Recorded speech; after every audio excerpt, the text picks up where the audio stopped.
I'm invisible. Goodness. It's only been 2 weeks and I've already forgotten how this works. There you go. Sorry about that. Good evening, lads, lasses, and you non-binary folk. How are we all feeling tonight, eh?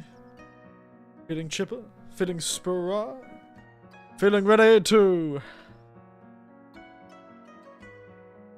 survive? Continue to watch?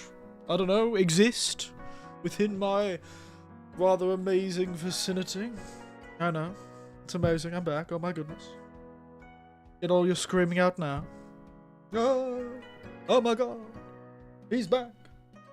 I thought he died in a mountain in the east coast of Japan. I thought he was eaten by a spirit in a cave. Poisoned by the Yakuza.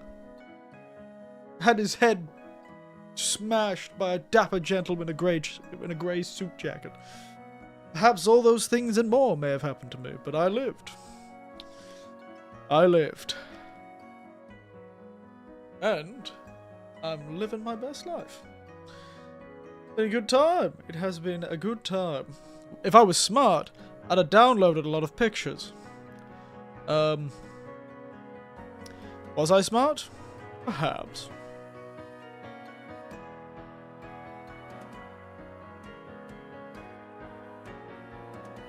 But I also probably wasn't.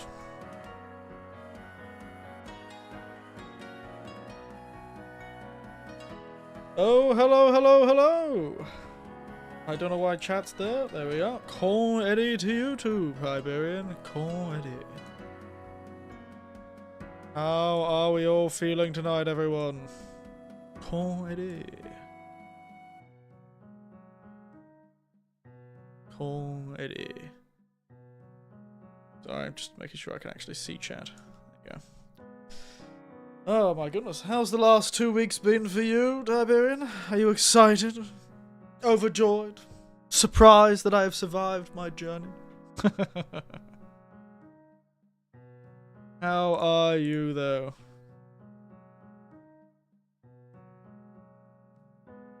My feet hurt after a 10-hour shift of standing. My feet hurt. Well, not currently. They're doing alright now.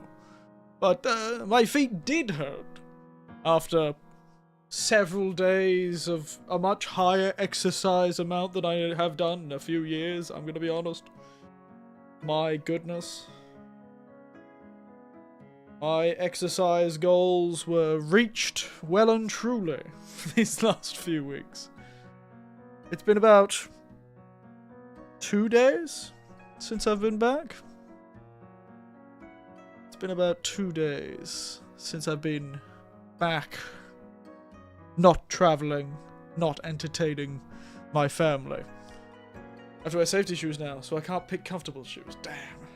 And safety shoes that are also comfortable, they're expensive. I know, I used to have to wear safety shoes for some of the jobs I used to do. They're never very nice, are they? Especially if they're company provided.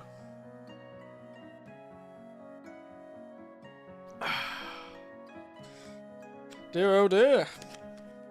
Anything exciting happened the last 2 weeks, though, when I've been gone? You didn't buy a second house?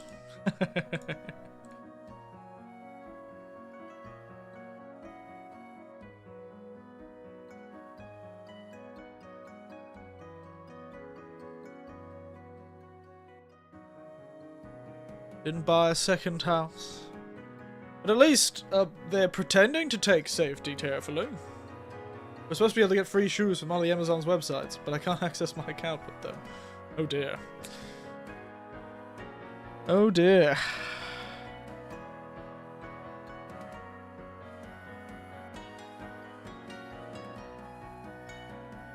If it's not one thing, it's another, isn't it?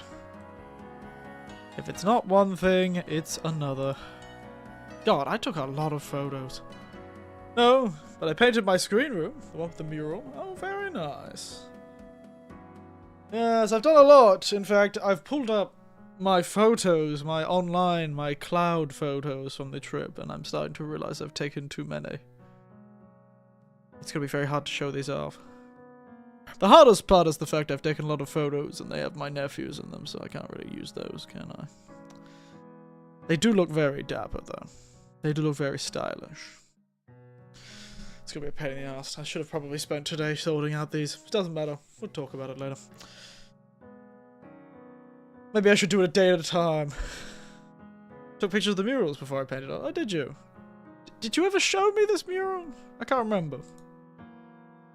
I can't remember if you ever showed me this mural.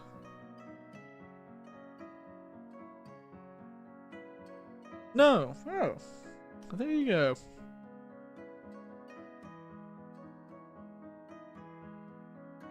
I'll do that now. Oh, thank you. Yes, it was a very good trip, though. I really enjoyed it. It was a bit stressful to begin with. It's the first time I've ever had to drive into that airport in the very busy city. They came in through the busy airport, left through the unbusy airport. But it did give a central location for me to go to. And then we could head north from there. We decided to go up through the east coast this time. We were going to do the west coast, but there was just more things we wanted to do on the east coast. When we looked at it. So we ended up doing the east coast. Sort of going up from Tokyo. We didn't actually go to Chiba, though. We went up from Tokyo, and sort of skipped Chiba, and most of Ibaraki. We did do some Ibaraki on the way back. But it was mostly Fukushima and Miyagi this trip. Me and my nephews doing a slow, meandering road trip. Took the old chariot, the old little rattling K car. I don't know how I can't escape rattling cars. One of these days, I'll escape owning a rattling car.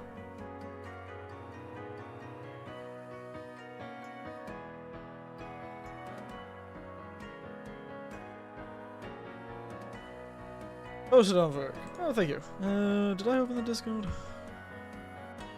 I didn't look at everyone's stuff. If people were looking at the Discord, they probably have noticed me start, like, reacting to things a couple of days before I said I was back in town. Because I was actually back in town a bit earlier than I said. I said I was back in town on the 17th. Technically, I was back in town on the 14th. But I was still traveling. So... Oh, that's a cute mural. Oh, it matches the door, too. That's very nice, Tobin. That is a cute one.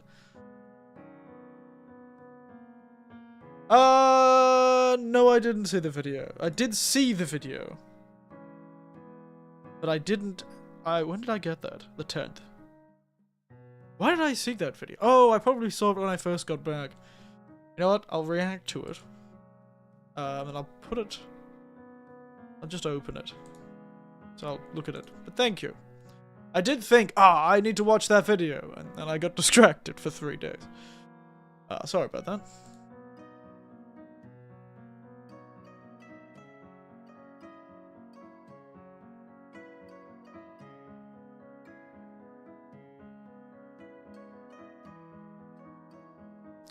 Sorry about that.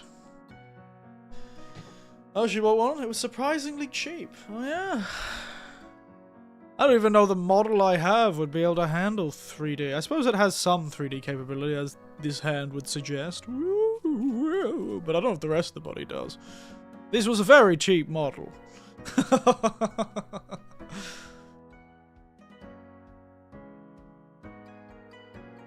I feel like I've seen this sort of thing before. I feel like I've seen it before.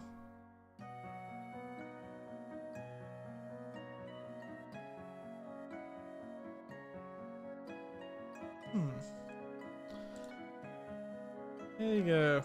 I'll have to have a look at the video. 3D model is the most expensive out of 3D streaming, but you already have that. Yeah. It depends how...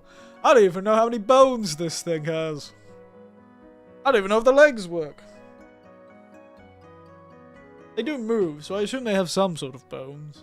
I'd have to figure out how to get them to work with this programming. A job for Eric, who will have a lot more time, and I will. Technically, for the 16th and the 17th, I was working, but I didn't do anything. I drove to an airport, and then I sat doing nothing It's great. So I have a feeling old Eric's gonna have a lot more time this year. A lot more time and a full paycheck. Oh, isn't it great to know the people you know, eh? The things you get for being kind and generally agreeable. Managed to snag myself a rather covetous position. Granted, it does mean I have no real schedule, which means I could be working at any time, so it's going to be a lot harder to do streams, I feel. We'll have to do a lot of evening streams, I think, to capitalize on this free time I've got.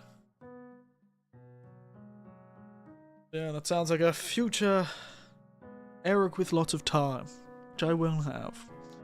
I'll have to go see the goddamn ophthalmologist first, though.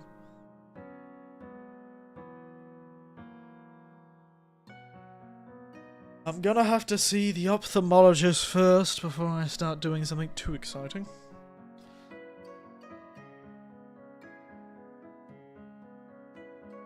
So I need to get my eyes checked a bit more thoroughly than just the normal getting them checked. Another thing that came from this, I really had it. Oh my goodness, it feels so long ago. My God, I've even opened the drink for today. Give me a moment. Good listeners. Whoa, crunchy. I hope this stuff is still good. It has been sitting in a hot car for a while. Yeah, I don't know what I expected for this to smell like, but it doesn't smell exactly what I expected it to smell like.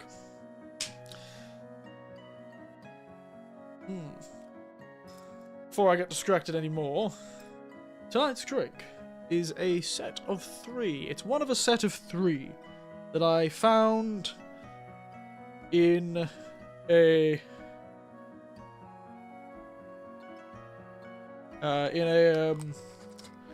small town. It was at a festival we happened to run through. A small town in Ibaraki, I believe.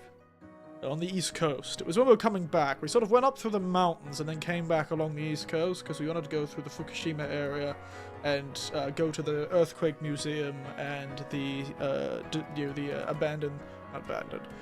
the school museum, the defunct school museums along that coast, because me and my nephews, every time we travel, we have to go to one place that's just gonna make us really sad.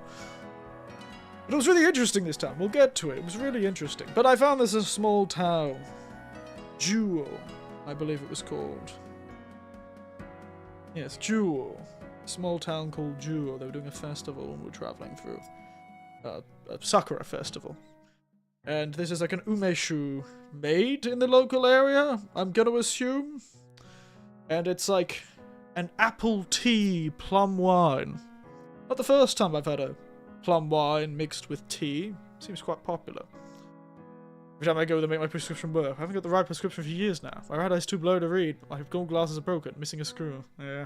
It's a tough thing. Weirdly enough, when I was looking up sort of Japanese ophthalmologists and optometrists, I heard the same thing about Japanese ophthalmologists and optometrists. They seem to have this bias towards strong prescriptions, and they want to give you the weakest prescription they can possibly get away with.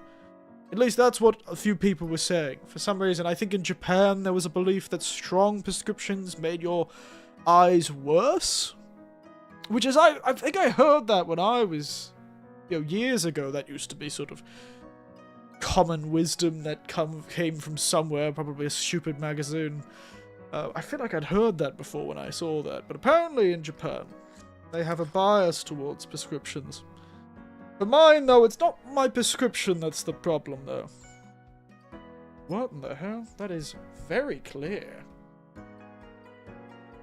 It smells like, well, ume, which smells a bit like apricots. It does smell like apricot and apple. Only 10%. Yeah, no, that's exactly what it said it would be. Except it's a bit watery. Honestly, it tastes like they sort of had lightly steeped apple tea put into some umeshu. A little watery. A little watery. Let me check there isn't some sort of pulp in this drink that I'm messing up. But yeah, this is a set of 3, and the set of 3 from this company is called Sambiki. Is it Sambiki? Sambiki? Sambiki? Sambiki no neko, which means 3 cats. And as you can see in the photo, there are 3 cats on each bottle. This one has an orange cat that looks like it is faded since I got this bottle. I don't know if it always looked like that, but Sambiki neko. Sambiki no neko. Kocha no umeshu. Black tea umeshu. The other 2 are a Darjeeling and an Earl Grey. I decided with the apple because it was fun. I've been having a lot of apple alcohol recently. Me and my nephews drank apple beers recently, an apple pie beer and an apple beer. An apple lager and an apple pie... Wait, the bottle's here. Lager. Not just an apple pie lager, the apple pie lager. Picked that up from a small town in Ibaraki too. We're traveling through, doing some Ibaraki stuff. Anyway, yes. No, it feels like it's been so long. It feels like it's been so long since I've done everything. Trips have this funny way of... Why not just drink cider? You know, because cider's more expensive, Tiberian. That is why. This is something we did close to the end of our trip, so we're all feeling a bit hurt.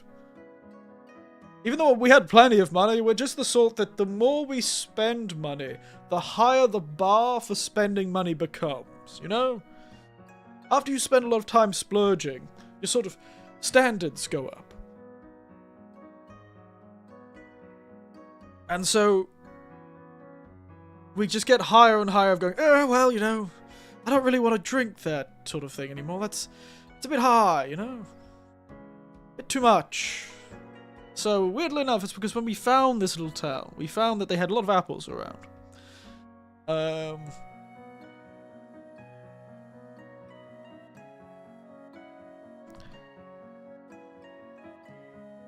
If you mean by pears, you mean pear cider? Yes. In fact, I've had Asian pear cider in Japan before. It was given to me as a gift by an old man. Yes, older than me. Old farmer. He always gives me wine. And this was a nashi wine, which is just a nashi cider. I don't know why it calls itself a wine. But I had a nashi, Asian pear cider. And I've had pear cider in Australia too. But I don't know if it's a specific brand, then no. I probably haven't had a specific brand or location. I don't think I've had, you know, UK cider. Yes, the apple pie lager is like a spicy lager, meaning like it has like cinnamon and clove, that sort of flavor to it. You know, it's just not just apple pie, but it's like the spices that go with it. Not just apple, it's spices that go with it. The apple lager, though, the apple lager, that was the name.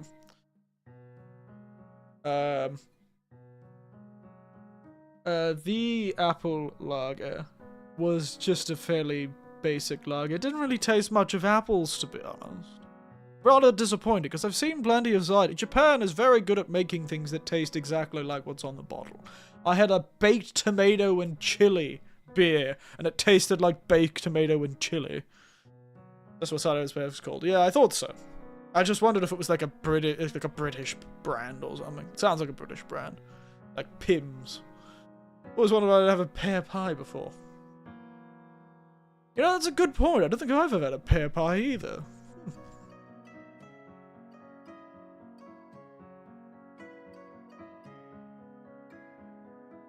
I'm gonna be honest. Rather disappointed by this tea umeshu. It's not as rich as I was hoping. I've had plenty of tea plus umeshu before. Tea plus plum wine. I've had like a Earl Grey plus plum wine 2 years ago, and I had a black tea, just a straight black tea. Basic black tea plus plum wine. I've had a green tea plus plum wine. I've had matcha plus plum wine. But this is just a bit watery, you know? It's kind of disappointing. I feel like that feeling when you go to a bar and you ask for a cocktail that contains soda, and the bartender quite clearly puts too much soda in and a really small amount of alcohol, and you feel a little ripped off. You know, that sort of feeling. That's what it feels like. It feels like someone's taken the bottle and cut it with about 1/3 of water. No wonder it's goddamn 10%. Probably less than 10% alcohol. It smells great. Great, almost floral fragrance to it. Beautiful tea smell. Like an iced tea. A really fragrant, fruity iced tea. But opposed to the depths, the sort of fragrant, the sort of, you know, rich nose it's got, it's not really got that much kick to it. A little disappointing. I have a jug of iced tea here. Is it already that hot where you are? It's just gotten. Just when I came back from holidays. Before the holidays, was cool enough to keep the kotatsu out. Got back from holidays. Too hot to have the kotatsu out. I've had to keep the windows open a few days. I suppose you are in Florida, aren't you? Never mind, I forgot. It's already quite... It was very hot quite quickly in North Australia too, where one of my nephews lives. So, never mind. You know, I forgot where you lived. I forgot you and North Australia have a lot in common. Except you have opposite seasons. While Australia is hot, you're bastard hot. And while you're hot, Australia's bastard hot. So, there you go. There you go. It was a really good journey, though. Really good journey. Really enjoyed the trip. I'm gonna try this with some soda. Particularly a high of 87. I really wish I could figure out what our Fahrenheit is. 30. Fair enough. I should remember that. Sorry, that was me opening my home soda. See how this is with soda. Problem is, with such a weak flavour, I couldn't. Yeah, doesn't matter. Anyway. Blood Tempest, 98.7. Ah. I see. So that's your 36 to 37, I suppose. I know all the points of various things, but I've just never been able to keep those points in my head, you know? Never been able to keep those points in my head. And it's not even got an easy formula. It's like Fahrenheit is like minus 32, then times by 5 nights, or some shit like that. Yes, oh, it's been good. It's just so weird to be back. I'm gonna keep saying it. It just feels strange to be back, I'll admit. It's taken me a few days to settle in. It hasn't helped that every time I travel, something's wrong with me. Either I get sick, or something else happens. This time it's my eyes, and I'm worrying I've got the family condition. Which is, high-pressure eyeballs. Yes. My mother used to have problems with it too. One of my sisters has a problem with it as well. Freezing point of seawater is... Oh yeah, it's the freezing point of brine. I believe, right? Like briny water is 0 degrees. I remember reading up about this at one point. Anyway, I'm probably... Every time I get it. One of my nephews always gets sick. One of my other nephews always injures himself. Specifically his legs. Every time he goes on holidays, he injures his legs. And this time, the wheel of pain has struck Eric. And this time it's my eyeballs. Even right now, if I move my head too much, if I'm, like, playing something or watching something recently, I've had such terrible motion sensitivity and slight, very mild photosensitivity. That's gotten worse throughout the trip, and yes, I know it can lead to problems. One of my sisters has problems with, bleeding in her eyes, actually. Macular bleeding, or something like that. Very scary. She had to go to the doctors, and they had to stick a needle in and drain it. The whole thing. I don't think that's my problem, I hope. But there has been a pressure problem. I've been pretty good. My eyes are pretty good. I've got practically perfect vision. I barely need to use my glasses. I've been very lucky. compared to most of the ladies in my family have had much worse eyes than the men. Maybe it's that. Just happens to be. But, oh, goodness, the more I think about it, the worse it gets, I swear. But it's been troubling me this whole trip. The only thing, I checked my blood pressure. Perfectly fine. Great for my age. Oh. So it can't be that. I'm gonna have to go to an ophthalmologist. That's probably what I'm gonna do tomorrow or the next day. Yes, I've had mild motion sensitivity, going up to pretty bad motion sensitivity when things are moving past me. You know, when you're like tired, your eyes are tired, and things move fast past you, and you start flinching? I was having a bit of that. Worst part of it, though, was the disturbed sleep. Worst part of it was not being able to... Oh, goodness, even doing it now. Flicking back and forth between the screen in front of me and flicking... Problem is, if I do it too much too quickly, I haven't even been able to watch YouTube videos when it goes at its worst. Driving was fun, because I tend to be quite slow and deliberate with my driving. I don't move too quickly. I've been okay, and I've been able to make my nephew drive. My nephews drive. But, oof. The more I think about it, the worse it gets, I swear. I swear. It feels psychological. But yeah, it's slight motion sensitivity, slight light sensitivity. I applied to play some games with my nephews once they got back to Australia these last few days, and I can't play for more than an hour before my eyes start getting too sensitive. Especially if I play a flashy game with a lot of bright lights. Strange. It's a strange thing. Gotta get it checked. I hope it is my eyes, though, and nothing worse. Point is, that's my complaints, is my eyes are being annoying. They're being annoying. I should move you to the front of me. I should stop doing this flicking annoyance. Put you on this side, then I can put you on that side. I can look at my photos.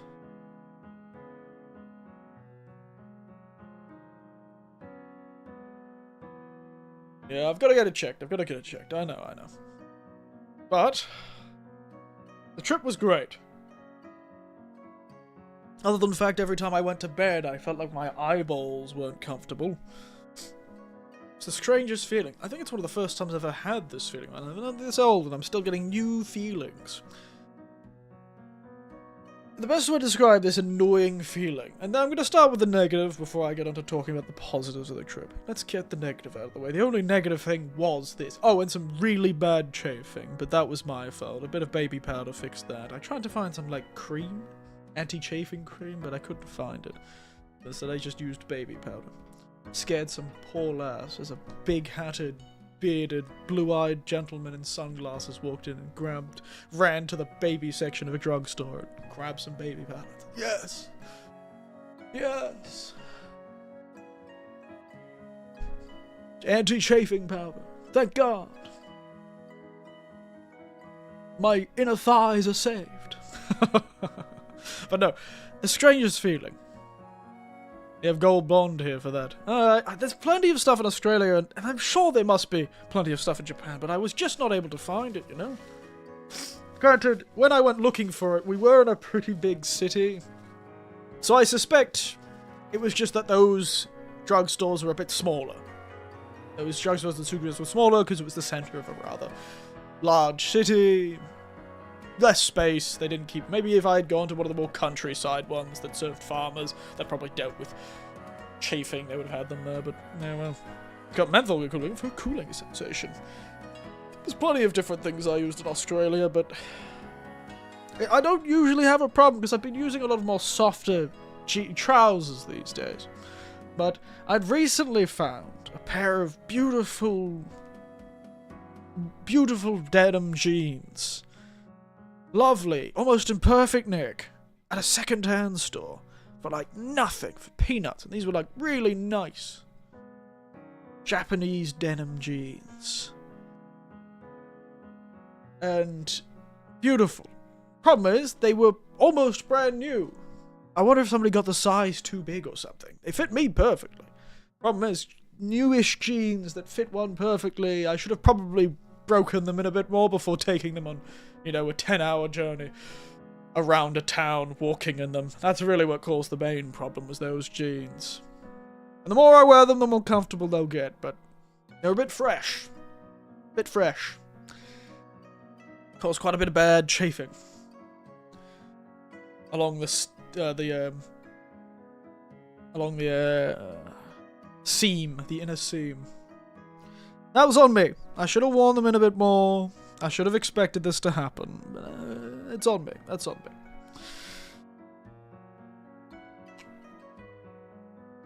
Anyway, let's talk about the eyeballs again. It was the strangest feeling. After the first night, the night my nephews arrived, I drove a long way to an airport, picked him up, drove a long way to a hotel, and we stopped off. The hotel was in Ibaraki. We stopped off. We took our time.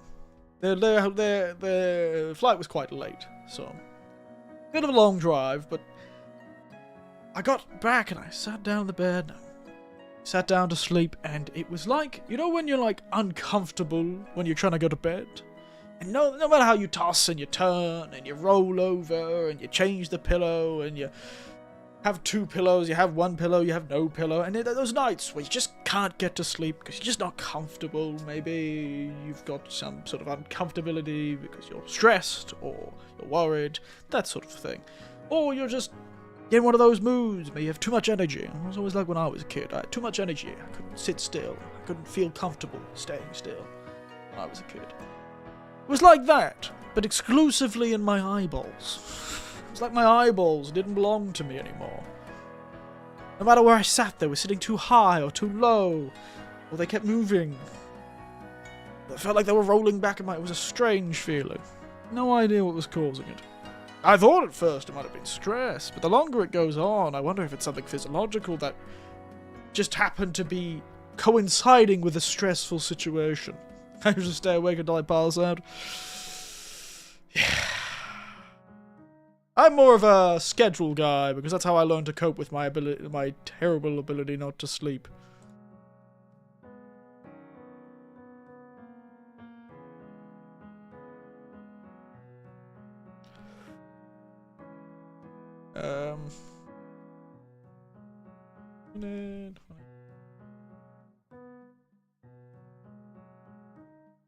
I can't sleep if I don't have a proper schedule, and usually that schedule and sort of ritual that I've discovered is pretty good at getting me to sleep. But for some reason, it just was not working this time. This ritual was not working. Do not know why. Nothing could do it. The eyeballs. And it frustrated me to no end. And that made it worse. Because I was so frustrating. Oh yeah, the signal did drop for a second there. I don't know what it was, but it was so frustrating. And the more it annoyed me that my eyeballs wouldn't stay in the same place, the more it sort of caused anxiety and anger, which made it harder for me to sleep. Strange. I can't tell if it was a physiological thing that caused anxiety, or that an anxiety that I had latched onto, or anxiety that caused a physical symptom. But the longer it goes on, because it's still happening now, really, the less I think it's an anxiety symptom. Ear licking ASMR to help me sleep? My goodness. I use whatever person... What I used to listen to was fans, and fans work perfectly fine. You know, the sound of machinery, people talking, a TV. All those things would help me sleep. These days, we've got the lovely compact devices in our pockets that allow me to listen to podcasts or YouTube videos. For me, ASMR has never really calmed me down. I suppose there's an ASMR quality to the people I tend to watch on YouTube, or the things I tend to listen to. You know, your sounds of nature, your wind, your storm rattling the shutters. I don't know if it's like... I was born in New South Wales, but I feel like I'm a Queenslander at heart. Nothing more comforting than being inside while there's a mild cyclone outside. 10-hour fan sounds asleep, I know. I just used to use an old fan. Back when the old engines used to sound like a jet. These days, they have those fancy engines that are really quiet. Fans back in the day were... Those things sounded like an HVAC system. Sounded like a boat leaving the harbour. But these days I get people's voices. Often I find. Though, I can still fall asleep well enough to fan noises. There's also a server farm noise aids. I really like the ones that are like storms and rain and stuff. I quite like that, you know, wind and rain, you know, the rattling of shutters, and the sound of pattering rain. I don't know, the sound of like that special sound of trees that almost sounds like waves, you know?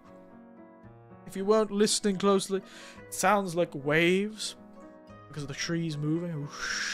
Sounds like the waves of the ocean.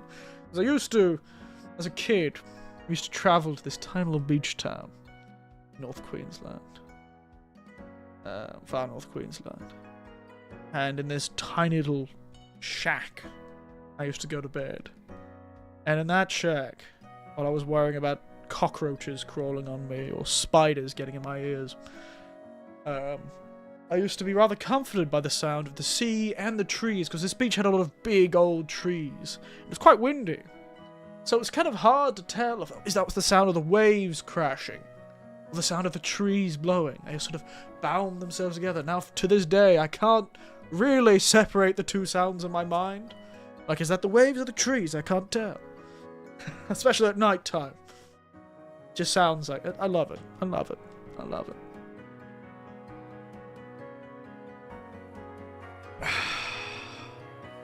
Point is, it's a good time. It's a good time. Point is, though, my eyeballs didn't fit my head. And now it's gotten a lot better in these last few days since I've gotten back from the trip. So I do wonder if it was stress-related somehow. But it's still there, which is the problem. So I'm gonna go get it checked. Because, you know, these days, these last few days, my eyeballs have been fitting in my head a bit better. But now, during the day, I've got motion sensitivity. Where it was mostly in the night that I had the problems. And a bit during the day. Now it's pretty much all during the day. And sometimes at night. It's strange. It is strange. Well, good luck. Thank you. I'll have to go see. There is an ophthalmologist near me that does accept walk-in appointments, which might be easier for me than talking in Japanese on the phone. And luckily, I've got free time. My work is a lot easier because of the position I'm now in. I'm on call! And I'm only on call for the first half of the day, but I get a full day's pay. So if they don't call me before 11, when my lunch break begins, then I don't have to work. It's great.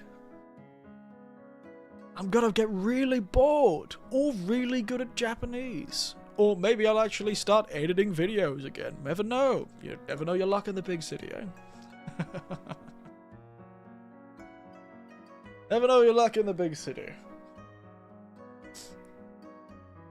Never know your luck in the big city.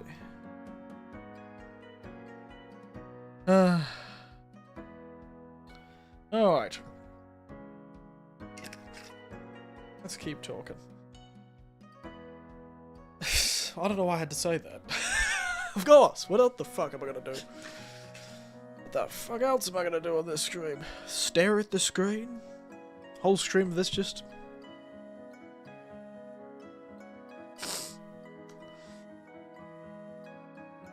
Geriatric stands next to you at the bus stop, ASMR. I have to go like... do a magic trick.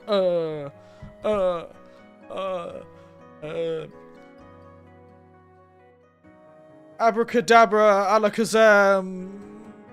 I am a geriatric, now no longer I am. Woo! Magic tricks. Ooh, I'm speaking from the magic dimension. It's bottomless mimosas here, and you're not invited.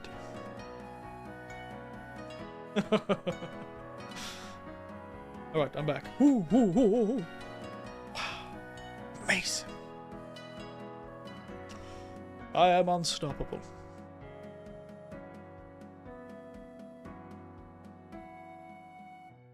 I truly cannot be stopped. Whoa! I know, right? I need to get like a curtain or something and put it over my face. And then just disappear.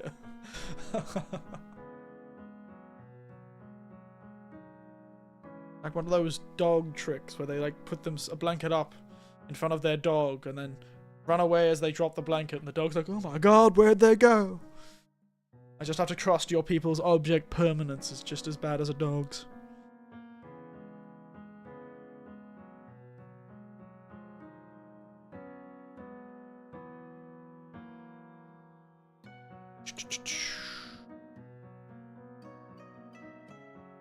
We ran into a lot of sakura. It was crazy. Speaking of the trip, we accidentally did it at the perfect time.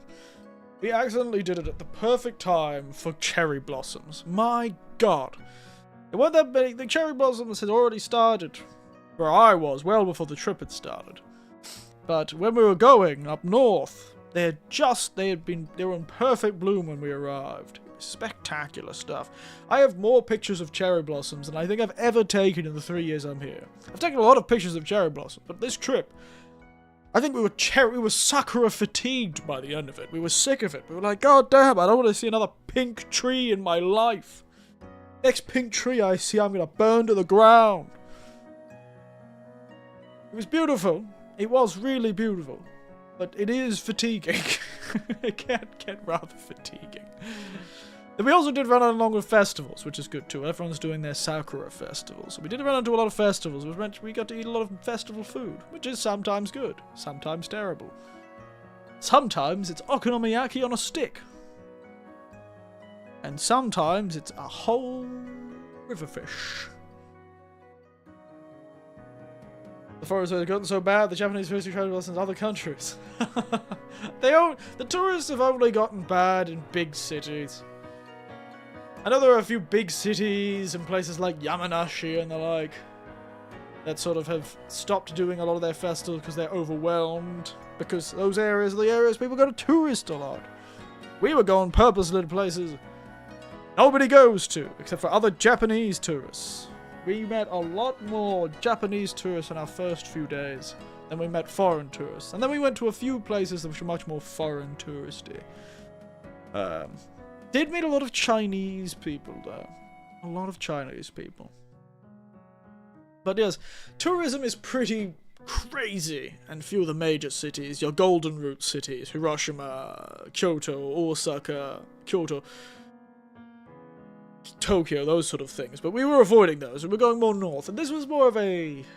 We sort of just chose 2 to 3 prefectures that were within driving distance of one of the major international airport to sort of do a trip. So this is, our main focus was sort of Fukushima and Miyagi. We did do quite a bit more Fukushima than we did Miyagi. But we did do a lot of Miyagi. We also did a bit of Yamagata as well, because we wanted to go to a temple there that was really beautiful. So we weren't really going to places, we were just kind of driving. We avoided highways most of the time too. Just kind of driving, seeing a cool thing and go, ooh, let's go there. Unfortunately, I was once again unable to go to the tiny... I was unable to go to the blue and white liquor castle in the tiny town of Ono. Once again, it has avoided me. Once again, I have been unable to look at the handmade dolls for 6-year-old girls. I'm disappointed, and my day is ruined when I found out they were closed on the day we were driving past. I'm so upset. I can't believe it. Every time, the goddamn liquor castle It's almost like they don't want a geriatric white man walking in their doors.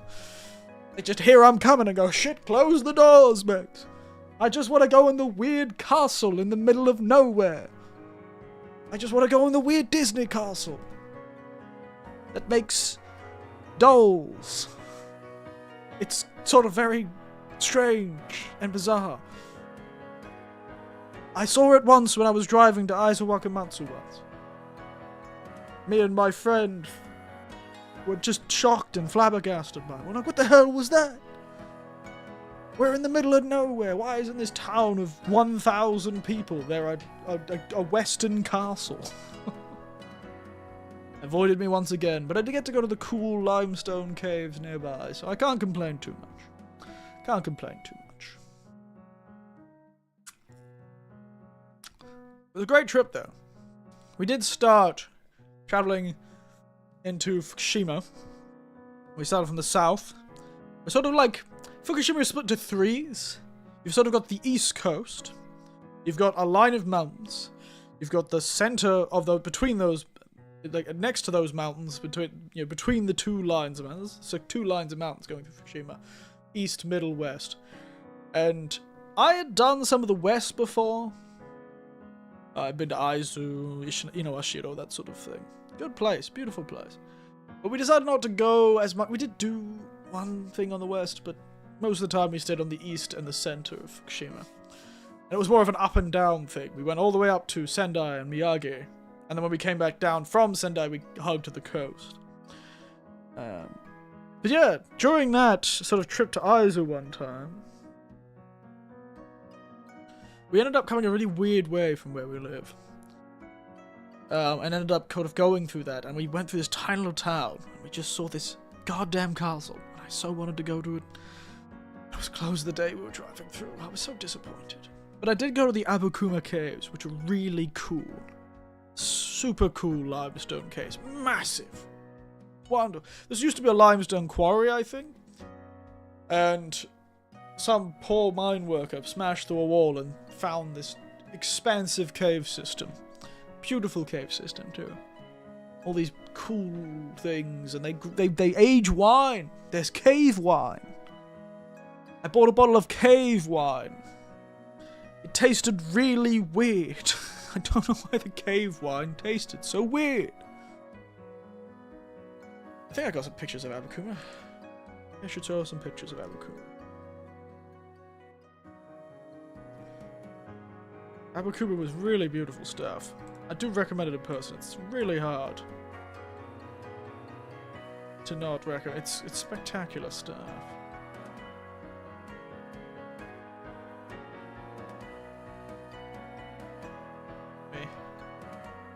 Get the pictures out. Did I accidentally get a picture of one of my nephews?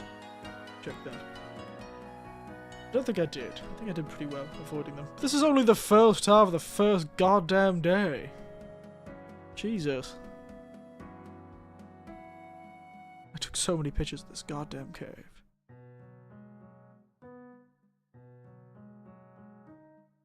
Alright. This seems good. It's not even half of the pictures I took.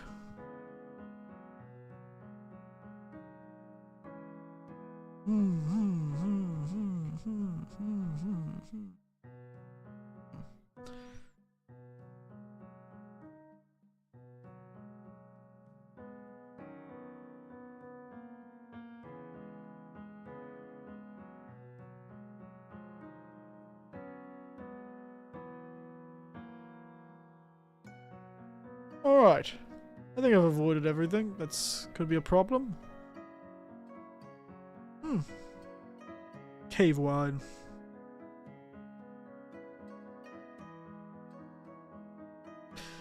Alright. Let's pull up these photos, shall we? Woo! Do I have the intelligent thing? Have some slideshows. No, I do not have a slideshow. Alright. Slideshow.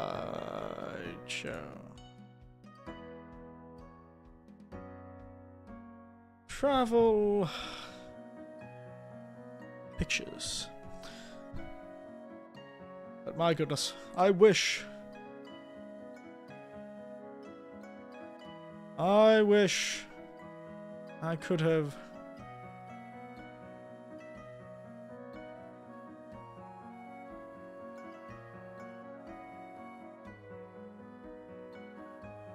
Alright.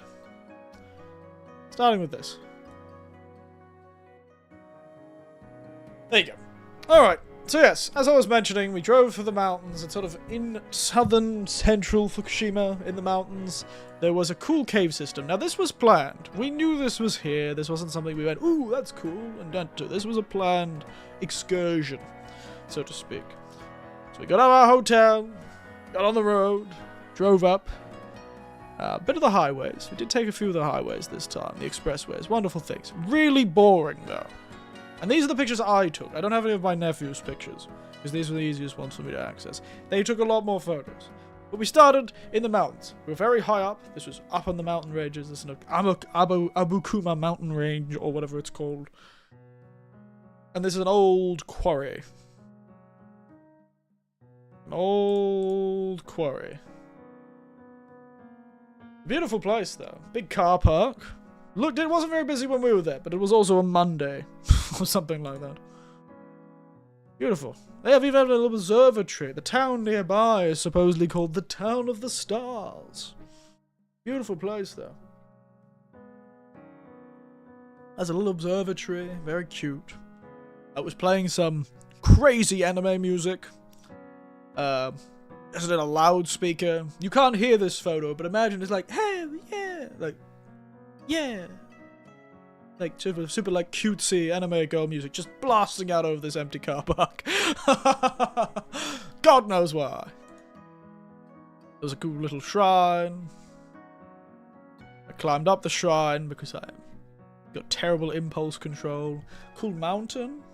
Check out that mountain. This is definitely part of the quarry. It's covered in a net. It was pretty cool. Shrine. Rock that the shrine was on. View from the shrine. View of the mountain from the shrine. View of more rock, because I find these things fascinating. More rock. Entrance to the caves. So we're in the caves now. Really should stop doing this.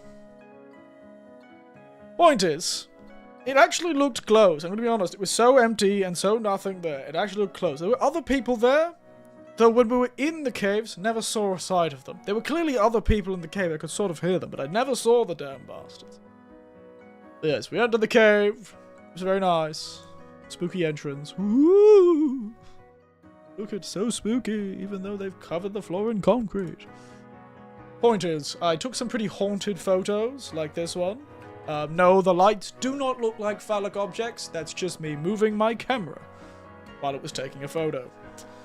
Forgetting that sometimes these iPhones go, hold still for 3 seconds.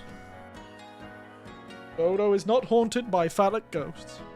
They are just single point lights that have been stretched. Oh no, they do look rather unfortunately shaped, don't they? I swear that was not intentional. I only wish I could be that funny intentionally.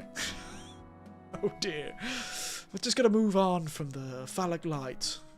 Instead, look at the beautiful caves. Don't you love them? Don't they look nice? Really worried that I'm gonna accidentally have a photo of my nephew, but I looked all this. Point is, some of these caves got really low. You had to like sort of duck and crawl for a bit of it. Luckily, it was not wet or damp, but there was a lot of water following the ceiling I kept getting hit by. I was really liked this. So the limestone, there's a sort of crystalline formation. Looks like a spine or bones or like rebar in the wall. Fascinating stuff, but it's like a crystallization. I don't know geology, so it's hard to say what it actually is, but it was really beautiful. It's sort of like a line of similar shaped crystals running through the wall. Fascinating stuff. It's really rather spectacular in person. Oh yeah. This awful looking photo. You could see it's got like eyes and a mouth. is called the Tower of Yokai. Some guy crawled through this cave and went, damn, that looks like a skull. And so this is the Tower of Yokai. It does look a bit like a Junji Ito villain, let's be sure. It's a beautiful cave, these Abukuba caves. That looks like an AI-generated photo. I have no idea what I've taken. It really hurts my eyes to look at, to be honest. What the hell is that?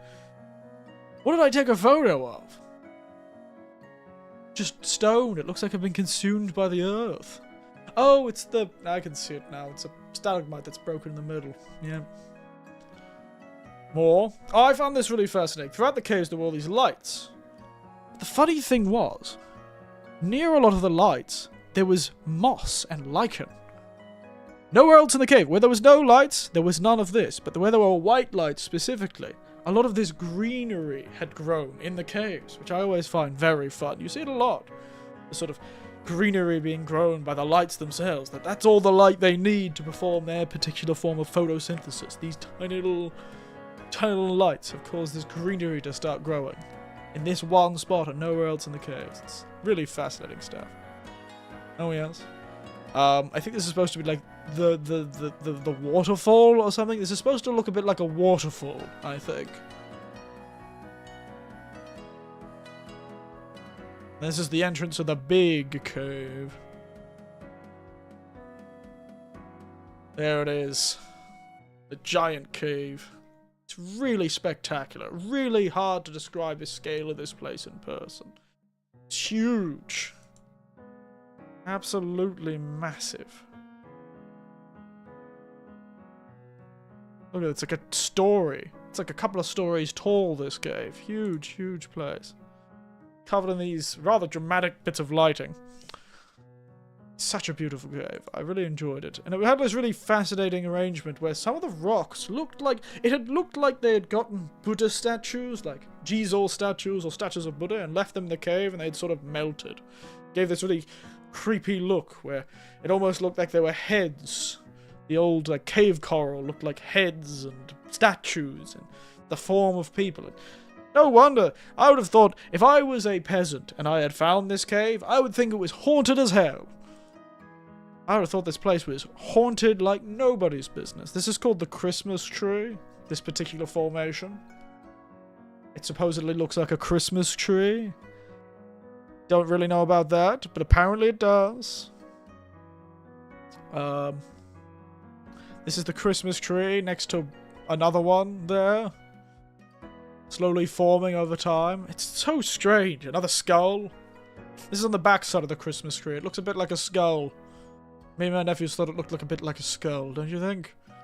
I think this Christmas tree is haunted by the ghosts of Christmas future.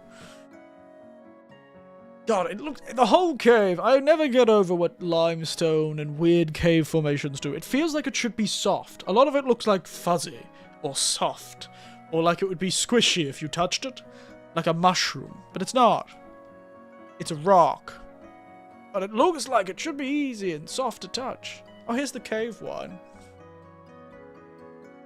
They have a few hundred bottles of wine and one whole barrel of whiskey. Sitting in the cave. Aging away. Lots of cave wine. They also have this another beautiful little light show. Changes color. Sometimes it's red, sometimes it's green, sometimes it's blue. Changes color a lot. It's rather beautiful. Oh yes! This is a photo. And now I'm not too sure what that light is. I think it might be a light outside? I don't know. But doesn't it look like rice paddies? With this photo, it looks like rice paddies in a cave, doesn't it? But that's actually tiny. It's hard to see the scale of this. It looks like a terrarium to me. I really loved this photo. Because the rest of the cave is huge, unbelievable. Hard to get scale without having somebody in the picture, but it's like stories tall, these huge cave formations. Massive stuff. And then you've got this little hole in a wall. I had to crawl down and lie on my stomach to get this photo. This is like a tiny hole in the wall. I've zoomed up really close to it. There's this light in the background that makes it look like a full-sized cave with a huge entrance out the back. Like a little diorama of a cave. Like one of those ones you see in like photos where it's like, oh, this is the most amazing remote cave, where you go into this cave and then it opens up to like a hole in the ceiling and there's a huge amount of forest stuck in this like crevice. But that's what it feels like rice paddies in a mountain range. Really beautiful looking. I believe that's what they actually call that rock formation. They call it rice paddies. And there's the whiskey. There's the cave wine.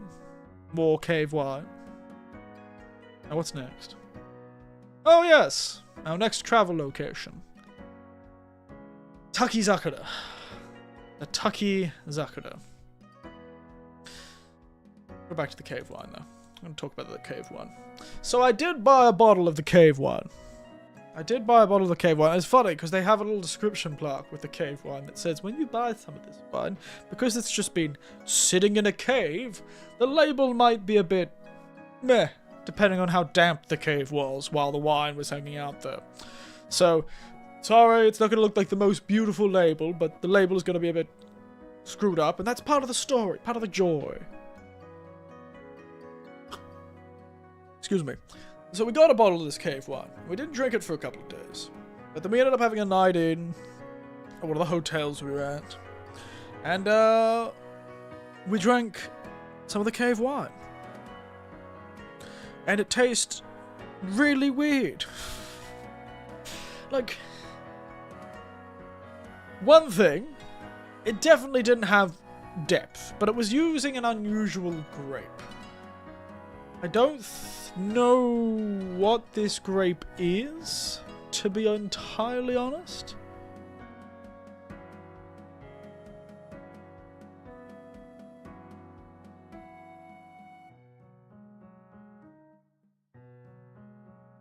I'm not entirely too sure what it is. I think it's a native grape. So a native Japanese grape.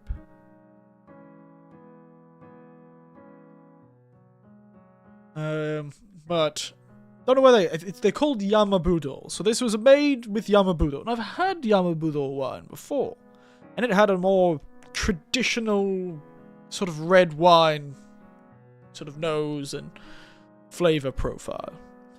But this Yamabudo had a really strange, almost light flavor. It wasn't as sort of full as red wine can be. This mouthfeel wasn't as, you know, heavy, I suppose. I'm not very good at wine stuff. Excuse me. But it was really fascinating. So it uses mountain grape, which is what morning glory. It has a different name in Japanese, in English. It's called the Crimson Glory vine, or Yamabudo. And it had this particular Yamabudo wine, aged, because Yamabudo is rather stringent, I believe, rather bitter, astringent.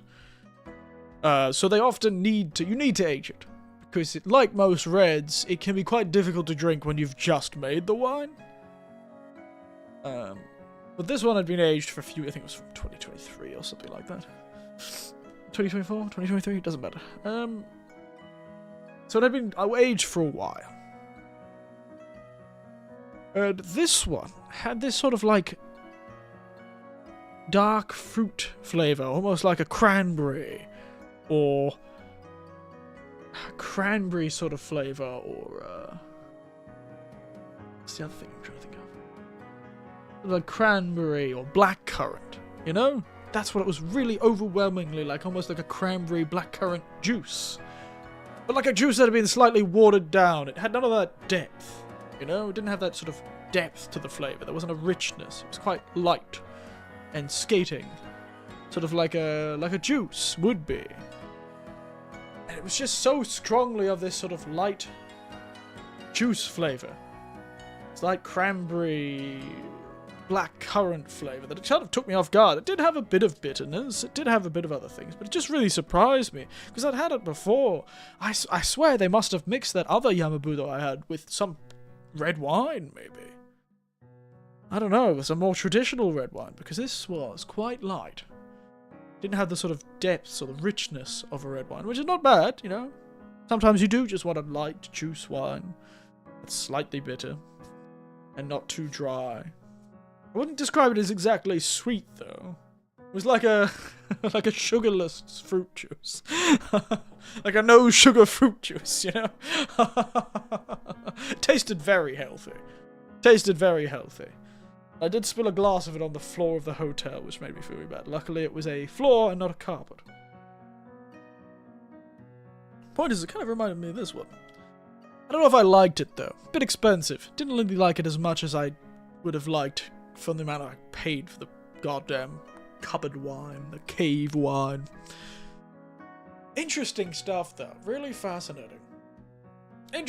I enjoy this sort of... This is the fascinating thing. They had this sort of weird wine that was aged in a cave, and to their credit, it was rather unique in flavor. I haven't had many wines that tasted specifically like that. And it was using a unique native grape, native ingredients from these very mountains, put together, made into a wine that's put to a cave in the same mountains. Great idea. Great. That sort of providence, I suppose, is a great way into my heart, and a great way into my wallet.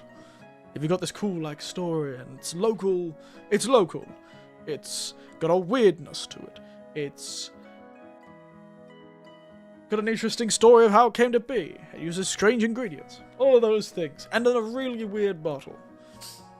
I think orders of priority are, like, super weird bottle or super weird flavor, like unique flavor, are like the top things I look for in a drink.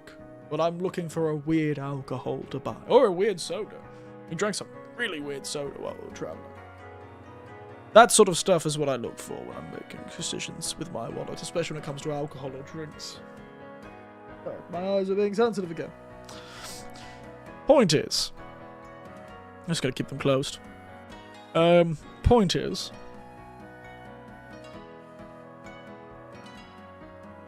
What was I saying? Oh yes, that's like the easiest way to get to me.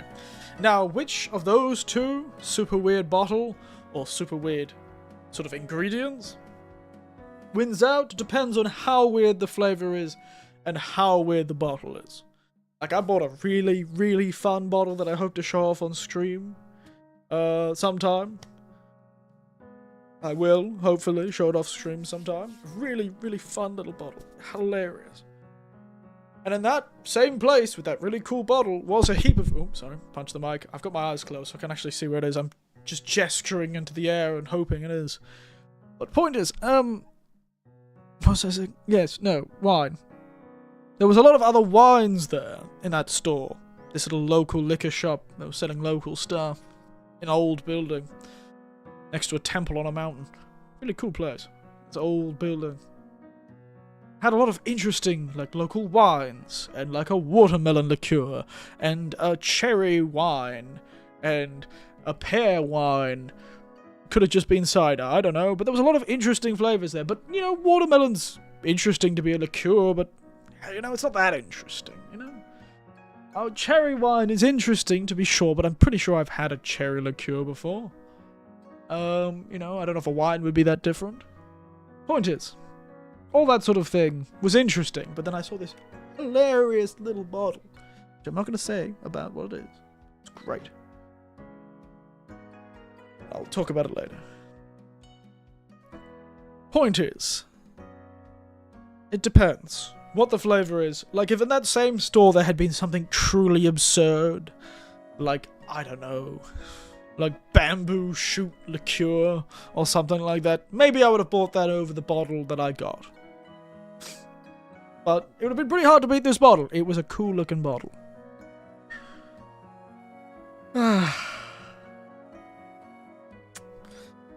This is frustrating. Oh, my goodness. Point is, really interesting wine.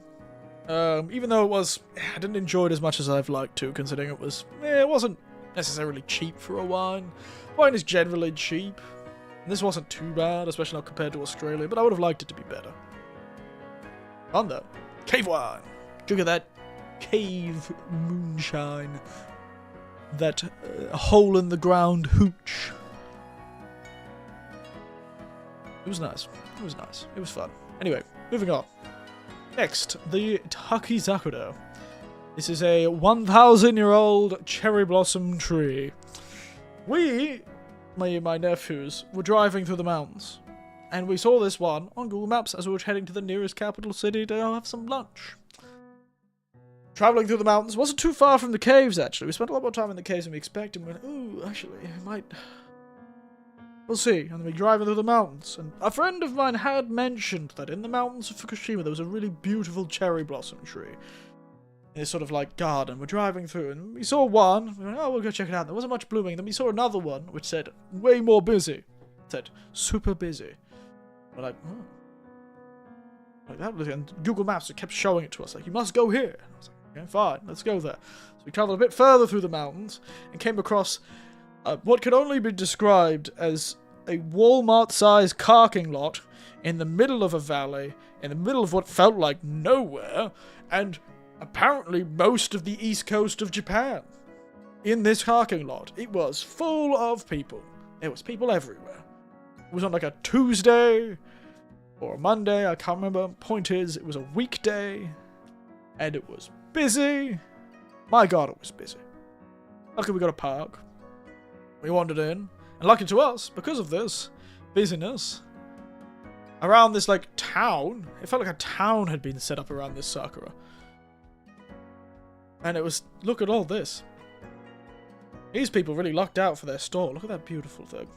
But there's, like, sort of stalls set up. Some are permanent, some are temporary. Some are clearly stalls set up by just the people who live on this street. And it was busy, busy, busy.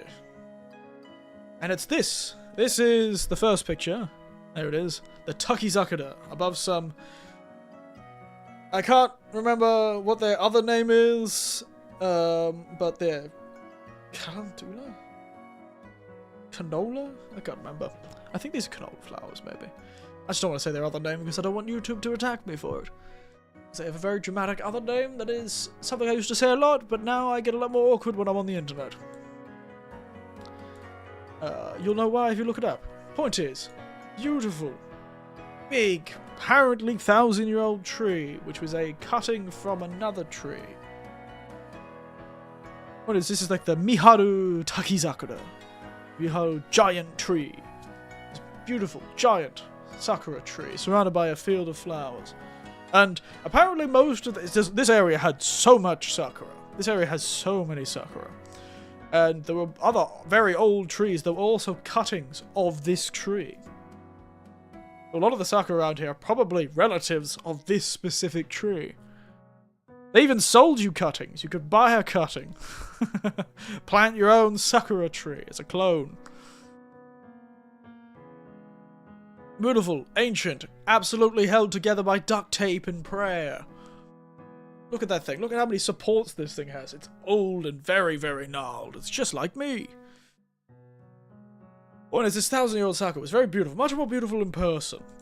But it was very busy. And there were people everywhere. There was a monkey. Look at this thing. It's pretty much in perfect bloom. It really nailed our timing, to be frank. This sort of weeping sakura. This willow-looking sakura. Beautiful stuff. I was tempted to use this as our background, actually, for this stream's thumbnail. There was a lot of people. Lots of people. I don't know who this guy is. Oh god, there he is. He's gone now.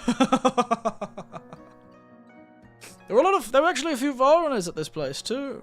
Quite a few foreigners here as well. Look at that, though. High in the mountains. High in the mountains. The monkey is down there with this little stage to the left of the tree. There was more on the hill. A little shrine on the hill, of course. Beautiful stuff. More sakura. That's what I ate for lunch. I don't know why I put that in the slideshow. Why the hell did I put that in the slideshow? You know what? Doesn't matter. And so we actually, after, exploring this little garden, looking at the sakura, just absolutely beautiful. It was stunning in person. Cameras can't describe a lot of the time. I really miss my camera that I left in Australia and never really brought it here. It was old and dying. But I really should have brought my proper camera. Or maybe gotten a replacement in Japan. They're really cheap, and I keep thinking about it, but truly, the pictures cannot describe how amazing this stuff looked. It was just sublime. It was a beautiful blue day. Oh my goodness. No wonder my eyes got tired and weird. I was spending the whole time wide-eyed. Whoa. I'm surprised I didn't catch, half the population of flies with my mouth on the floor. Probably looked like a Venus flytrap the whole time. Beautiful stuff. But yes, we wandered around, we had a good time, and then me and my nephews sat down and ate lunch. Rather fun lunch. Everyone was very excited to have a couple of foreigners around. I hate to say it, but just as I dressed distinctly on stream, I dressed rather distinctly in real life too. I'm not going to describe how I dress distinctly, but it does involve a hat. And so me and my nephews do tend to garner a lot of attention. The guy who served me this weird, what is called a it was like a nikumaki or something like that, which is like a meat roll, which is like rice, sometimes with cheese in the rice, wrapped in bacon with sauce on it. It's like a Japanese corn dog. It's great, love it. And then this super tasty, local croquette. Delicious stuff. Delicious stuff. But yes, the guy who served me the meat roll, oh my god. Whoa. I got a lot of cuckoos. Me and my nephew's got a lot of cuckoos. You're so cool. I'm gonna admit that. We were cool as hell. Which is not very cool, because we were actually hot. Pointers. I just remembered their reaction to me and my nephews walking up and them going, oh, oh, oh. We all have our own distinct styles. That's the thing, me and my nephews. I dressed like a Central Queensland politician. One of my nephews dressed in a very modern style. And the other dresses in a rather fancy, sort of downtown style. One's like relaxed vibes, laid back, lots of colour, big earrings, crazy hair. And my other nephew's like sharp. Cut a knife on him, leather jackets, stylish, quite a distinct sharp look. And we all wear hats. We all wear hats. I don't know, it's a Winters family thing, I guess. We all like wearing hats. Anyway, point is, while we were driving to the next town... By the way, this is the morning. We had lunch. That was lunch. We've done all this in the one morning. We just happened across this Fushimi shrine. A Fushimi shrine is... Not Fushimi shrine. Sorry, I was thinking of the Fushimi Inari Shrine, which is the most famous version of this. This is a Inari Shrine. This one is based on the Fushimi Inari Shrine, though. The Fushimi Inari Shrine is the very famous mountain covered in hundreds of goddamn torii gates that's in Kyoto. Inari is the fox god, hence the fox is at the front. And this is like a fairly famous, very popular deity.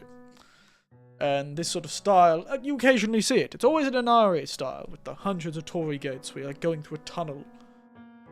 This doesn't look that tunnel-y, because this is one side, but we just happened across this while we were driving through the mountains. We saw these torii gates, and this rather nice-looking shrine. Turns out this is actually technically an offshoot, or a branch, or a child, one could say, of the actual Fushimi Inari Shrine in Kyoto. In fact, a part of the enshrined deity, it's taken a part of the enshrined deity, so to speak, from the Fushimi Inari in Kyoto and brought it here many hundreds of years ago due to this area suffering a famine at one point, and to help the gods, they restored the shrine and asked for help from the Fushimi Inari Shrine in Kyoto back then, and this whole thing happened. A lot of history to this shrine. But yeah, we travelled through it. It's fairly well done up and quite new. And then we travelled down to its very large set of tunnels, and there it is.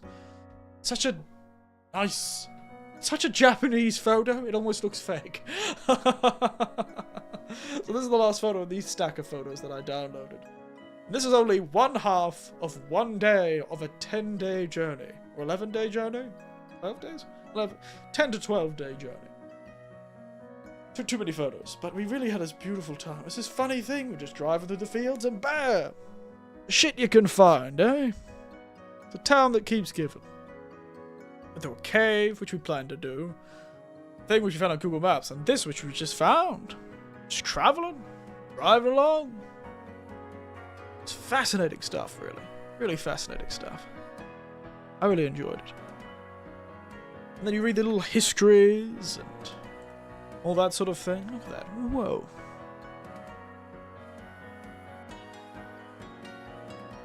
With the blue sky. Almost looks like a screensaver. I should make this into my phone background. It's great. I really love this one. With the really zoomed out camera and the sort of fisheye look. Whoa. But yeah, it's fascinating stuff. It is fascinating stuff. The things you find. The things you find driving through the countryside. Things you find driving through the countryside, eh? That's the wrong screen. Up to the screen. Get some more photos out if I can. But yeah. That was the one half of 1 day. Second half of that day was a lot of gardens. I believe it was Koriyama, wasn't it? I didn't take nearly as many photos for the rest of that day. Actually, I could probably finish that day quite easily. Silly me. So we would have ended in Fukushima City that day. I could have probably... There was like 10 photos left of that day, because I didn't really take as many photos in the last half of the day. What did we do for the rest of the day? We just wandered around Koriyama for a bit. Went to a cool shrine there. Went to a festival. And then we headed to Fukushima City. We wandered around Fukushima City at night. Beautiful little place at night time. Absolutely spectacular. And we went to a yakitori place that served us prawn. Which was really tasty. Really delicious stuff. Oh yes, in the morning of Fukushima too, we went to an Australian cafe. Because it was the only place that was open early enough. The problem was it was a lass who lived in Western Australia. Really remote Western Australia she had lived in. Really remote part of Western Australia she had lived in. And she came back and made a little cafe. And opened it really early in the morning. Like every good cafe should. And we ended up meeting a heap of other foreigners there. Because they were all like, I know, it's great, right? Cafe that opens up this early so I can go to it before work? The Japanese have never heard of the concept of going to a cafe before work to get breakfast. Beautiful breakfast though. Shout out to June's Cafe in Fukushima City. Met this regular to the cafe. He was from New Zealand. And when June, the lady who owns the cafe, told him that there were 2 Australians sitting in the loft, he was like, oh my god! Flew up the stairs and had a big great chat, and we all started laughing and carrying on. We and the New Zealanders and the Australians do get along, except when they talk about lamingtons and flat white.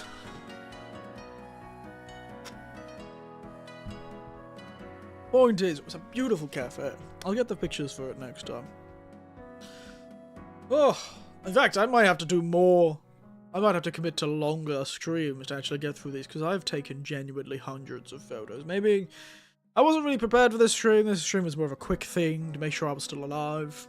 Maybe decide on what I'm going to do next. But yes, talk more about it. It was spectacular. But I'm tired. I'm still so tired. Every time I think about the trip, I get more tired. Oh.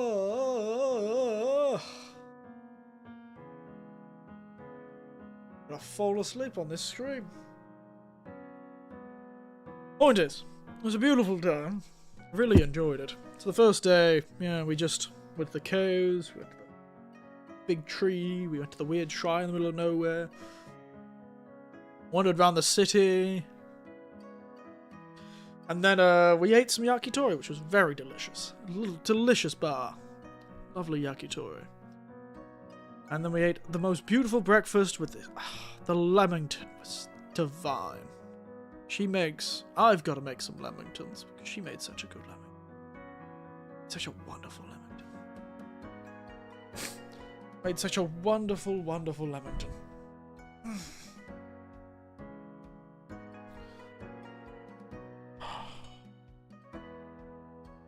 Point is, first best good lamington I actually had in Japan. The last lamington I had in Japan from an Australian bar was terrible. Terrible, terrible, terrible. Not proper at all. Funny thing though, my nephews brought me the funniest things. We couldn't decide what to bring. So of course my nephews, as they brought me alcohol. So now I've got some fun gins and one coffee liqueur to show off on some other stream. Not gonna spoil them now. But they also, because I can get Tim Tams in Japan. I can get Tim Tams in Japan. I can get oh sorry. Oh god. Goodness gracious. I can get Cadbury's chocolate. That's not too hard to get. But what I can't get is Australian tomato sauce. So my nephews brought me a giant bottle of tomato sauce. I wonder what the people in security thought about that thing. Somebody's looking at the bag. Why is there a bottle of tomato sauce in your bag? Because tomato sauce is a specific Australian condiment. It's not ketchup. It's like ketchup, but it's not. It doesn't have vinegar in it. So it's just this special sauce, and now that means one of the first things I'm going to cook, now I'm getting back to cooking tomorrow, is probably going to be a large batch of sausage rolls. I'm going to make a big batch of sausage rolls. I'm going to cook them up, and I'm going to freeze them. I'm going to heat them up, and I'm going to eat them with my tomato sauce. And it would be delicious, and it would be amazing, and I will be so happy. And then maybe I'll make a meat pie, though beef mince is rather expensive in Japan. So, we'll see. Maybe I'll make a small beef pie. Because meat pies in Australia usually made with beef mince. Maybe I'll make a pork one. Maybe a half and half. But God... Oh, I should have got them to bring, I couldn't have gotten past with meat. That wouldn't have worked. Yeah, you can't bring meat into a foreign country. Tragic. Tragic stuff. Anyway. Let's pause the talking about the past for now. I don't know what my next games are going to be. Whoa, I'm tired. Oh, my goodness. Sleepy. Tired. Why am I so tired? Oh, getting back to streaming has really brought me back to... I'm comforted. I'm relaxed. Like, oh, take a load off. About to fall asleep. Oh, doesn't help that my eyes have stayed closed for another stream because they've been sensitive. Oh, god damn. Jeez. Ooh-wee. My goodness, I am one sleepy geriatric. Oh my goodness. Anyway, what was I talking about? Yes, future stuff to do. I am not too sure what we're gonna do next. I think before I left, I had some ideas. I'm gonna have to go back and watch those streams to see if I know what the hell I was talking about. But, games that are on the thing, a random PlayStation 2 game is probably on the chopping block if I can find it. Goddammit eyes. Pragmata, that recent sci-fi game with the tiny child, seemed like fun. I've been kind of interested in it since I saw its first trailer many, many moons ago.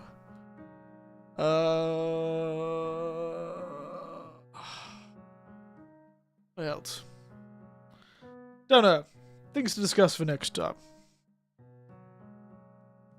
Things to discuss for next time. I wanted to go for more than an hour and a half. I feel like you're really struggling to stay awake there.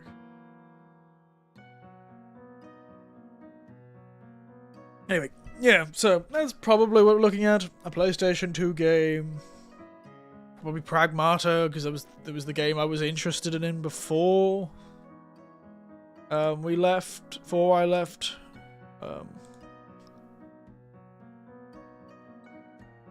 Maybe we'll do the Outer Wilds DLC, perhaps? That could be good. That could be good.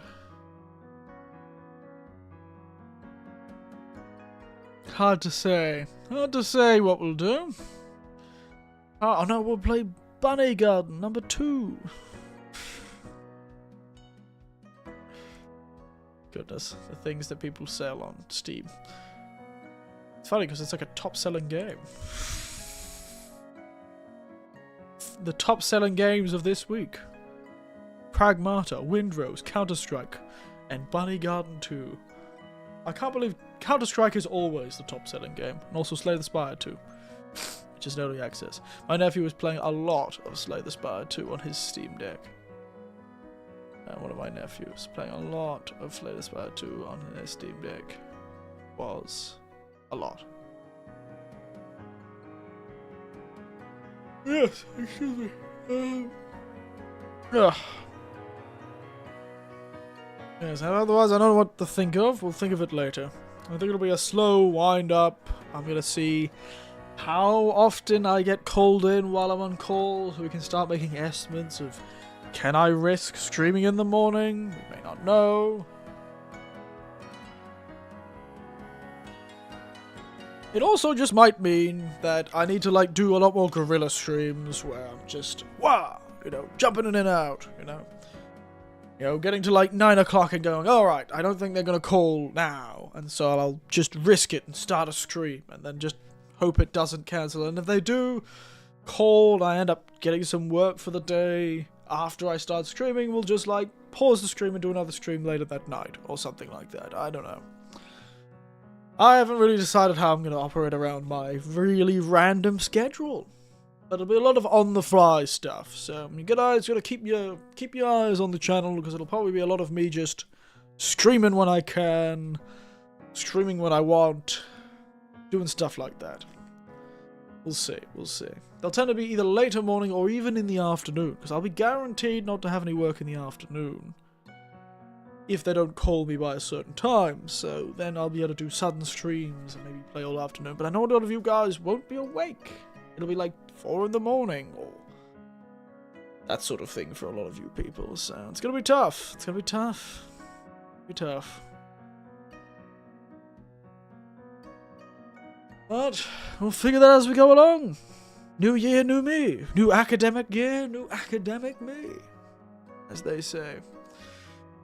I miss when my academic year started in January, ended in December. It was so much easier to think about.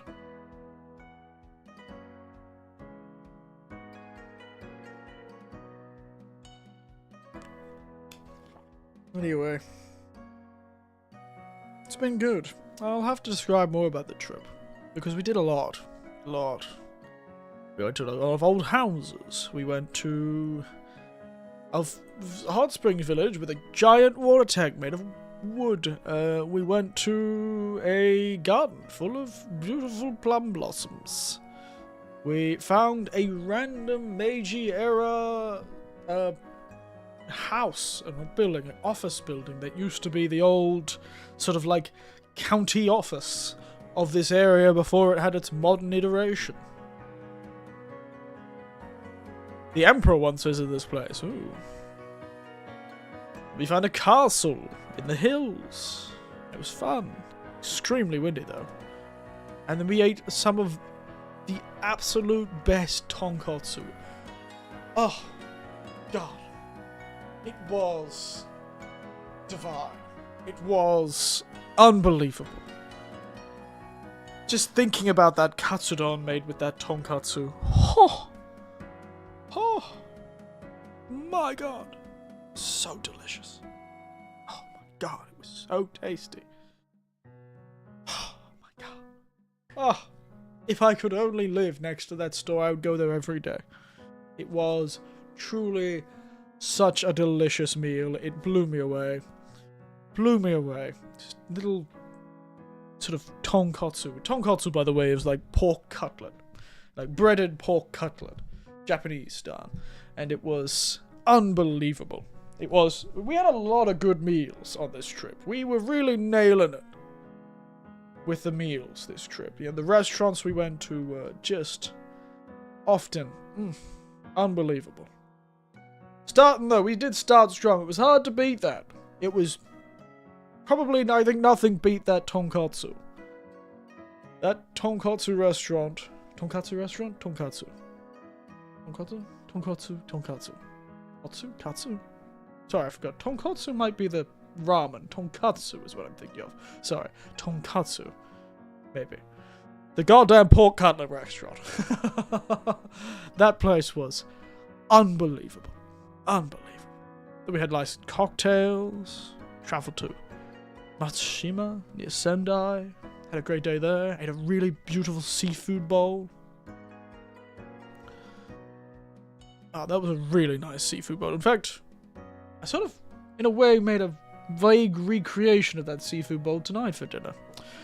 I've been trying to find ways to better use my giant collection of canned tuna. Frying it up is a very good way to make it less upsetting to eat. But yes, at the Matsushima, that was beyond beautiful. Just looking back at these photos, I almost wish I was back there, but I also don't, because I was so tired. So tired. I can't handle that much walking. I was so tired. I'm still tired. I feel like I'm still recovering from the damn trip. It's been like 4 days now. I'm still exhausted. I went to Matsushima, spent hours, gave myself the worst chafing I've had in a decade. Next morning we ate an acai bowl. Delicious. Wandered around the city. Looked at all the local sites. I made a little character in a program that had the same color theme as me. And so maybe if you're in Sendai and you find a machine where you can make a little man, that middle man within that machine might be me. My little man. Dressed up in blue and white. I found a tiny university museum of lots of dinosaur bones and the coolest collection of rocks I've ever did see. My god, they were some cool rocks. Nothing like better than a cool, shiny rock. I love when you come across those, like, pyrite, little giant cubes in a piece of stone. Love it. Or, like, metallic crystalline things that look like a villain out of a sci-fi film. A Grey Goo scenario. Oh, I love it. I really love that stuff. Then we hit that other shrine, which had a lot of children in it. A lot, because around this time, all of the new semesters were beginning. Sort of weird beginning of semester stuff was being done. And one of those was a lot of families, for some reason, taking their kids to this shrine and other shrines. But this shrine had a weirdly large amount of two parents wearing their little Nyushiki, which is like the entrance ceremony, sort of bouquet. No, not bouquet. God. Why have I forgotten my fancy words? The thing you stick on a lapel with like a big flower you stick on like a lapel of a jacket. God, I forgot the name of that thing. God, I forgot. But yeah, you could tell they'd just been to a entrance ceremony. And have gone to this shrine to pray for academic success. I must suspect they all looked like that age. Like third year middle school or third year high school. I wasn't seeing many first year middle school students coming to this shrine. It's really interesting though. In fact, it's the shrine that I used as the picture to say I was back. On Twitter and on YouTube. That picture is of that shrine, which had a weird amount of families, two parents and a child, going to pray for academic success, I have to imagine. Then I had some really good gyutang, because we were at Sendai. And then we had the greatest cocktails at that cocktail bar. Oh. My goodness. That was a bar and a half. He was a mixologist, I'll give him that.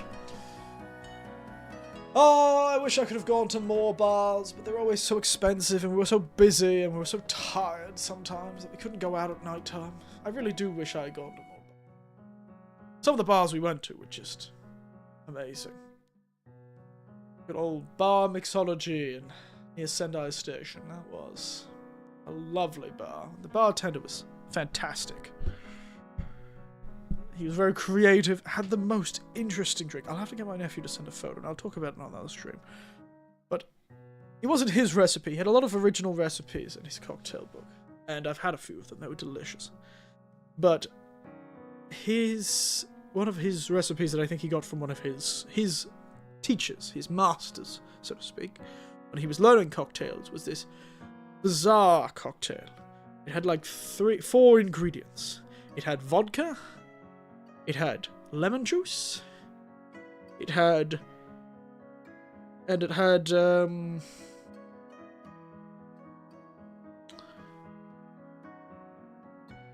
swore it had another alcohol. And it had a little sweet. But the main weird ingredient, I guess 5 ingredients then. The main weird ingredient, the thing that stunned me when I read it, was it used bonito flakes. Which are like fish flakes. You've probably seen them before if you've had any Japanese, sort of more Japanese cooking, like okonomiyaki or takoyaki, the sort of octopus balls. Or Japanese pancakes. Or a lot of, hell, even a lot of other Asian cooking will use it. They're sort of like brown sort of flakes that you'll see put on certain meals. They're like these sort of brown flakes. When they're hot, they start going weird dances. But they're called fish flakes. Or bonito flakes, because they're made from bonito, the world's hardest edible food. Or the hardest food that people do eat.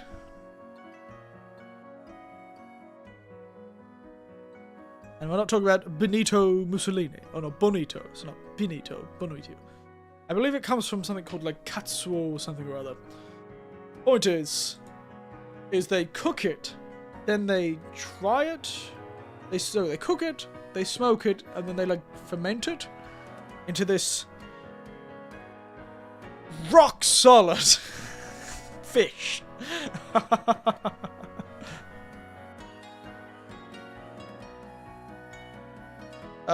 It's like rock solid. It's absurd. Katsuobushi is like wood or rock. You could beat a man to death with them. And just like wood, how you actually get the flakes, traditionally, if you've got the whole thing, if you buy a whole stick or whole fish, what you need to do is you have to essentially buy a wood plane. You have to own a wood plane that's upside down. And so we ordered this cocktail. And lo and behold, the bartender turned around, pulled out this box, which was the wood plane.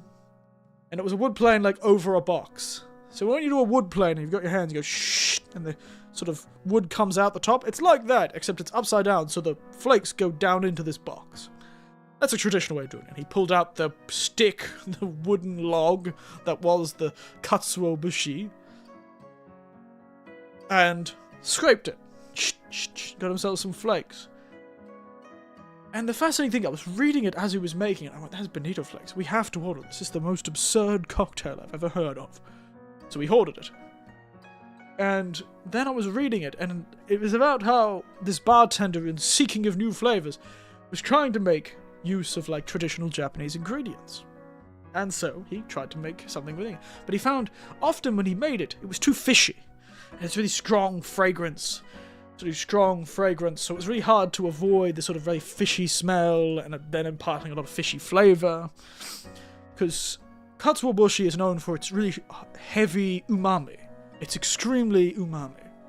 It's an extremely heavy umaminess. And it comes from this acid content, it's a whole thing. But it still has that sort of fishiness to it. And a really strong smell too. You don't really want an umami smell when you're drinking a cocktail. But it turned out he discovered that if you soaked it in vodka for a few hours, it would remove a lot of the fragrance, but keep that strong umami flavor. It's almost perfectly, it's hard to describe, it's like MSG in a drink. But he also discovered that if you set it on fire, you put it on high-proof vodka, and then you set it on fire, it very quickly loses its fragrance, but keeps the umami. Welcome back, Eric. I can't say I don't think. Gonna do stuff, but I'll leave you in the background. Oh, it's good to see you, Baron Knives. I am talking about a cocktail with fish in it. A fish cocktail. A fish... The point is, he discovered he could also burn it and make the katsuobushi, or bonito flakes, lose its sort of strong smell. And so, essentially, we watched our bartender make these flakes, put it in a cup with some vodka and set it on fire. And then just mix up a drink and shake it up. A fish cocktail sounds insane. It does! But Panda Knives, it wasn't. That was the craziest part.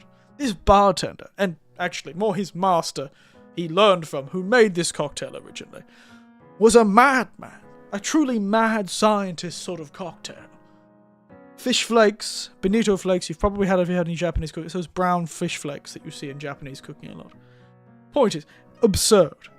But he discovered you could get rid of the main problem with it, the sort of fishy smell and the strong smell from it, by burning it. So he didn't have to waste vodka, which I think was the problem. Putting it in vodka for 4 hours wastes a whole bottle of vodka for a drink that a lot of people aren't probably going to order. Let's be honest, most people are going to see fish flakes in a drink and go, absolutely fucking not. But he discovered if you burn it, it does the same thing. You lose a bit of the alcohol content, but that's fine. Point is, it was so much easier to drink than you'd expect. It had no smell that was like really off-putting. And then when you drank it, it was umami. It was like... But it wasn't salty. There was a bit of saltiness to it. But it was balanced out by the sweetness of the citrus and the sweetness that the sweet simple syrup they had put in the drink. And it sort of just kept this sort of like almost light umami, almost soup-like, almost like a nice soup as a cocktail. It sounds weird. It was much dangerously easy to drink for a fish cocktail. Dangerously easy to drink. Hilarious, though. I'll have to get a picture from one of my nephews, because I didn't take a picture of it. I'll have to get a picture from one of my nephews of that cocktail. It was bizarre. From the piece of wood that is in fact a fish, you could make such a bizarre cocktail. I had some very normal ones. Oh, I did have a devilishly... What was like... I couldn't remember. It was in Japanese. It was like... Amaku naku de... Amaku... It was like... Amai dake de nake or something like that. Not just sweet. It's also devilishly sweet. And that's because it was a really beautiful, sweet strawberry cocktail that had a whole chili in it. Just a chili floating in the cocktail that when it touched your lips kind of heated them up a bit. It was rather strange, but it was devilishly sweet and a little spicy. I guess it's the devilish part. It had like wari or akuma or whatever it was. It had the word for like devilish. It was, ooh. That was a fun one. The other two were quite normal in comparison.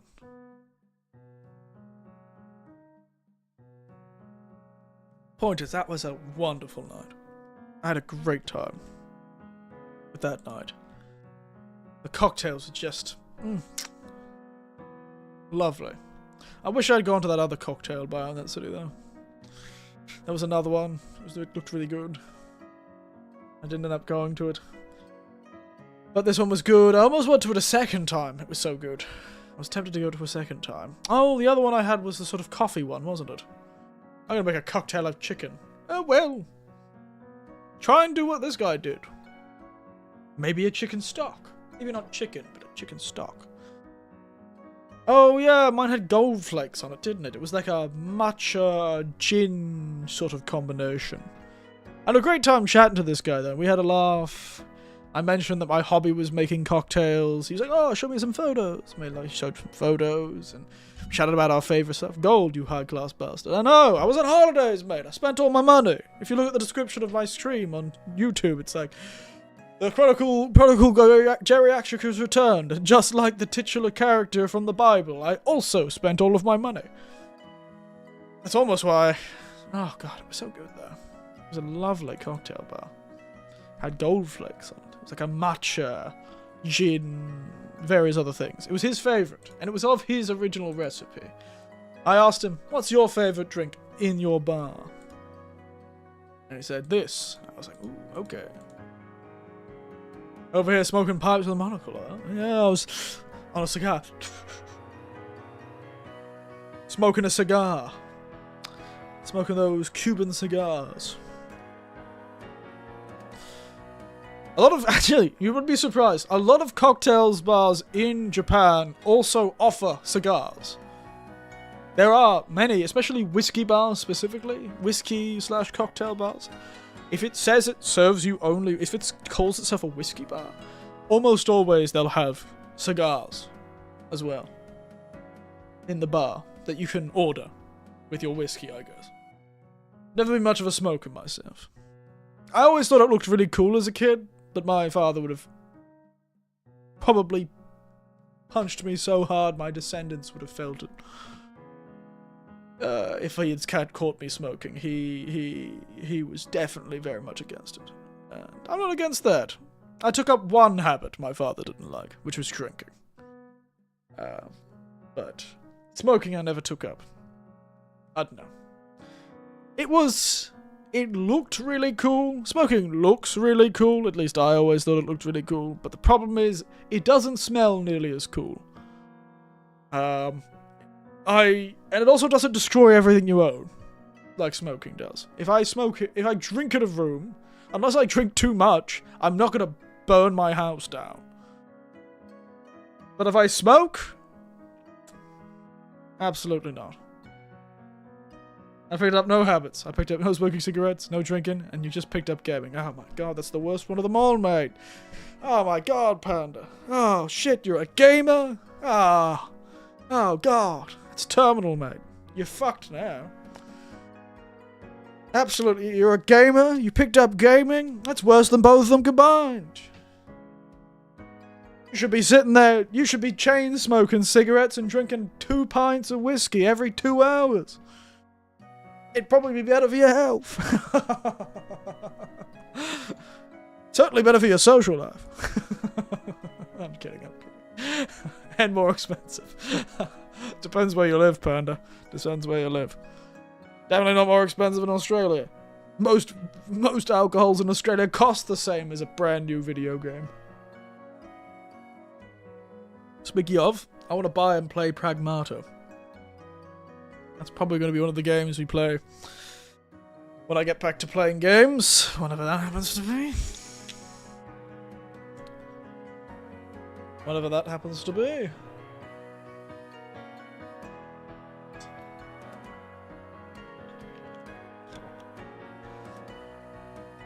Oh my goodness. Point is, it was interesting. It was interesting.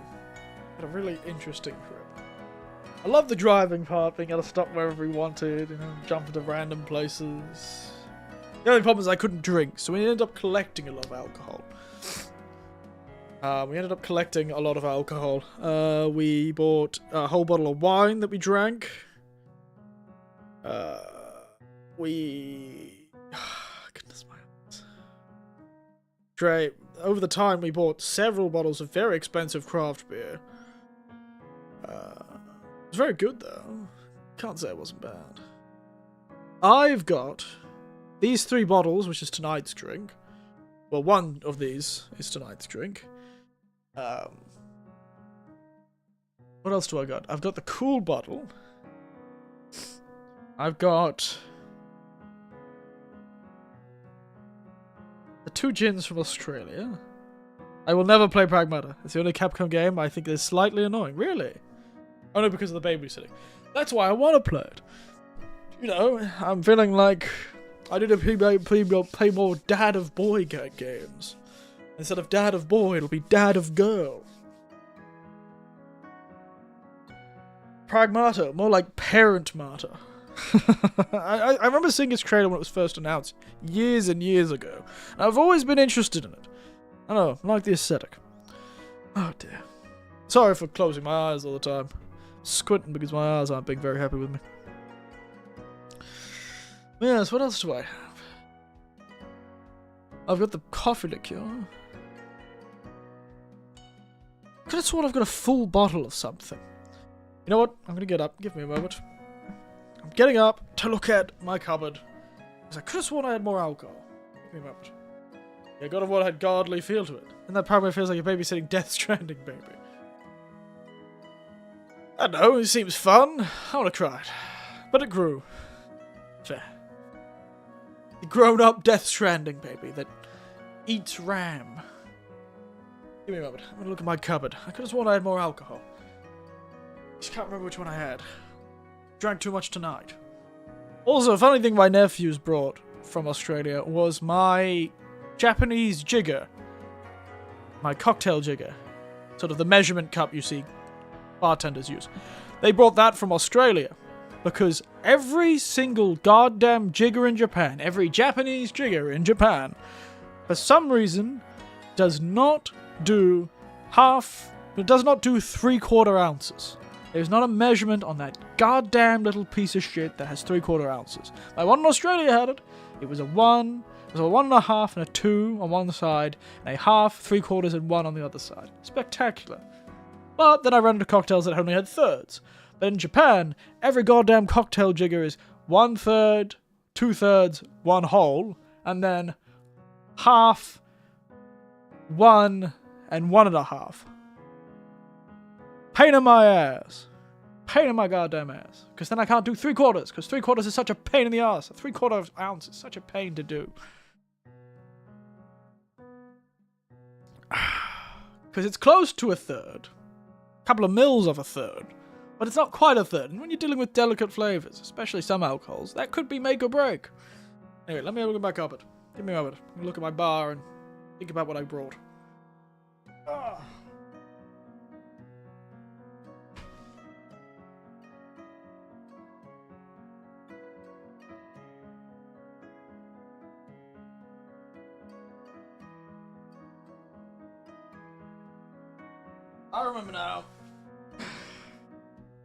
I remember now. It's 2 bottles of wine. 2 bottles of wine and a pint of beer. Whoa, I'm tired. What the hell did I... 2 bottles of wine and... I had a stroke. Jesus. Something smells really nice, too. No. 2 bottles of wine and a bottle of beer. That's what it was. Game looks fine, though. I would change my outlook if I had money for it. Then again, my next big title list would be 007. And when's that coming out? When's that coming out? That's the game made by the Hitman developers, right? Could be interesting. I'll wait. I'll wait.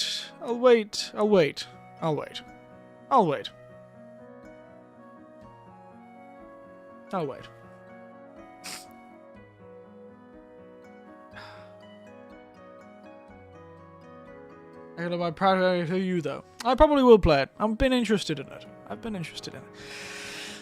fucking eyes! Sorry. I've been struggling this for the last... pretty much the whole trip, actually. My eyes are not cooperating. My eyes have started rebelling against my head. I don't know, I'm gonna draw my whole fitty for it. Yeah. I should just keep my eyes closed, but I can't read you if I... You just woke up, not gonna lie. It's 9 AM here. Yeah, well, that's why I started the stream a bit later, because I didn't know how many of you guys were actually gonna be awake when I did the stream, so I started at 8 instead of 7 like I normally do. Oh, I was hoping this goddamn photosensitivity and motion sensitivity would be done by now, but it's not. It's even awful when I have my eyes closed. You started at 7 AM here. Yes. Yes, it's been 2 hours. I wasn't actually... almost 30 minutes ago, I almost stopped. But then I kept talking. Even though I'm so tired. Anyway. Yeah, I haven't been thinking about it. I've been thinking about it. You want to look at a cave? My meds are going to take in the morning and junk. Yeah, good job. I don't know what's wrong with my eyes. I'm going to go get them checked at the ophthalmologist. Probably tomorrow or the next day. But I've been really struggling with my eyes. As I described to Tiberian before, for every night of this journey, pretty much, except for the nights I drank a lot, my eyes feel like they're not fitting in my head. No matter where I put them when I had my eyes closed, they don't feel comfortable. Like when you can't get to sleep and you're rolling and turning and you use one pillow, two pillows, no blanket, and you change positions all the time and you just can't get to sleep. You know, that sort of uncomfortable feeling when it just doesn't feel like you're in the right position. It was like, imagine that, except it's solely centered on your eyeballs and your eye sockets. And nothing you can do, no matter where you move them. They feel like they're in the wrong spot, or they're rolling back into your head, or they're moving around, or they're just sitting there in the wrong place, or they move too far left or too far right. It's terrible. It's been really distracting, and really making my difficult sleep. But the last few days I've been sleeping well, but during the day I've been struggling.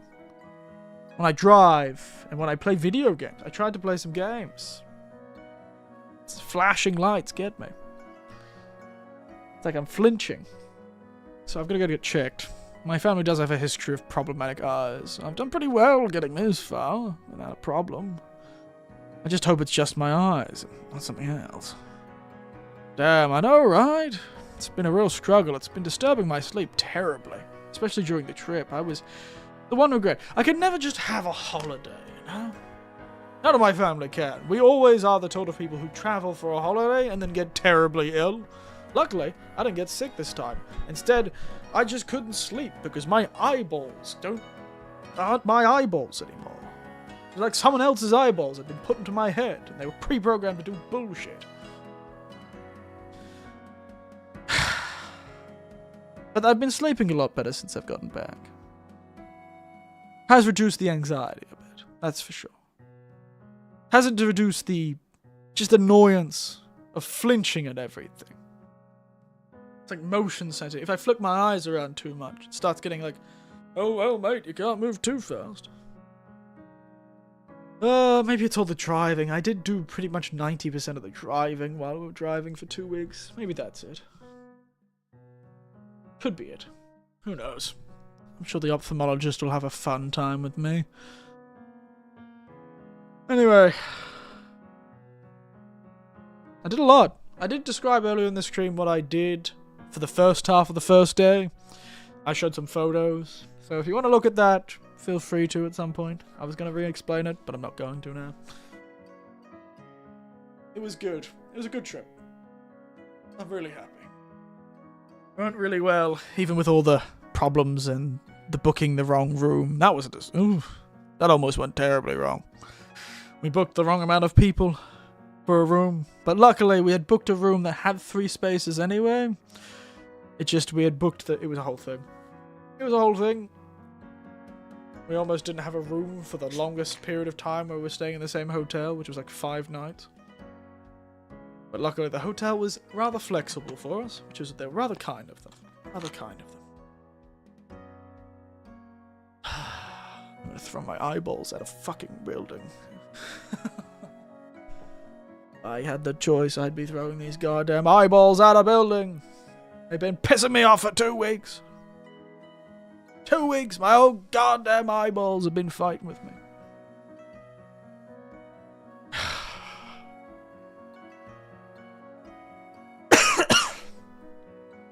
Anyway.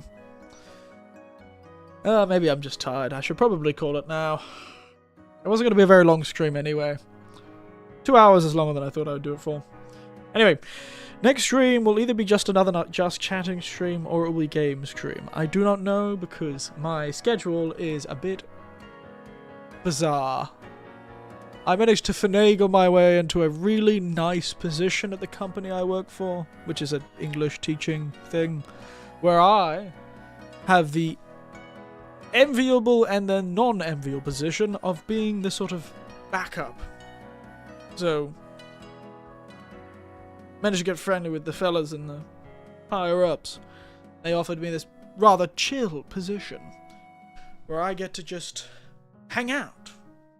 If they don't call me within the first 6 hours of the workday, less than that, first 4 hours of the workday, then the day is mine. And I don't have to do anything for the whole day. Which is going to be great. It's going to be real great. They don't call me before 10?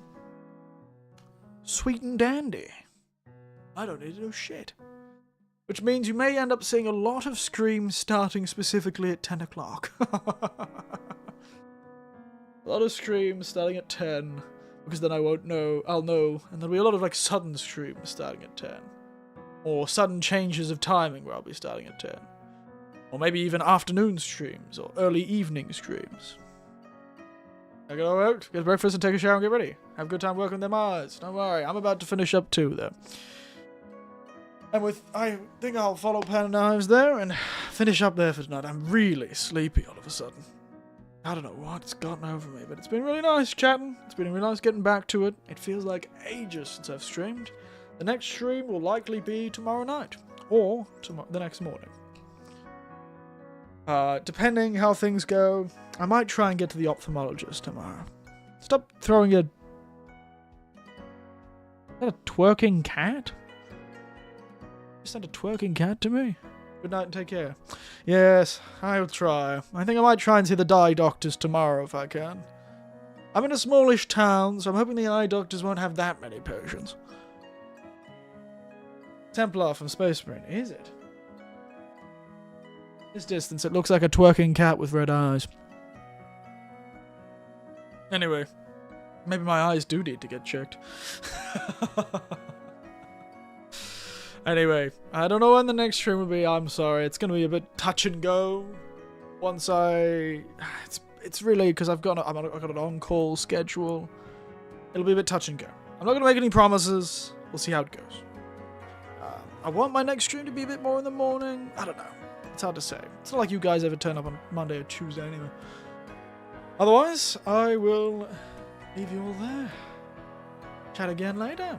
And as always, thank you all for watching this short and sudden check-in stream where you all can go, wow, the geriatric, he still lives. He did not die in a shrine in the mountains.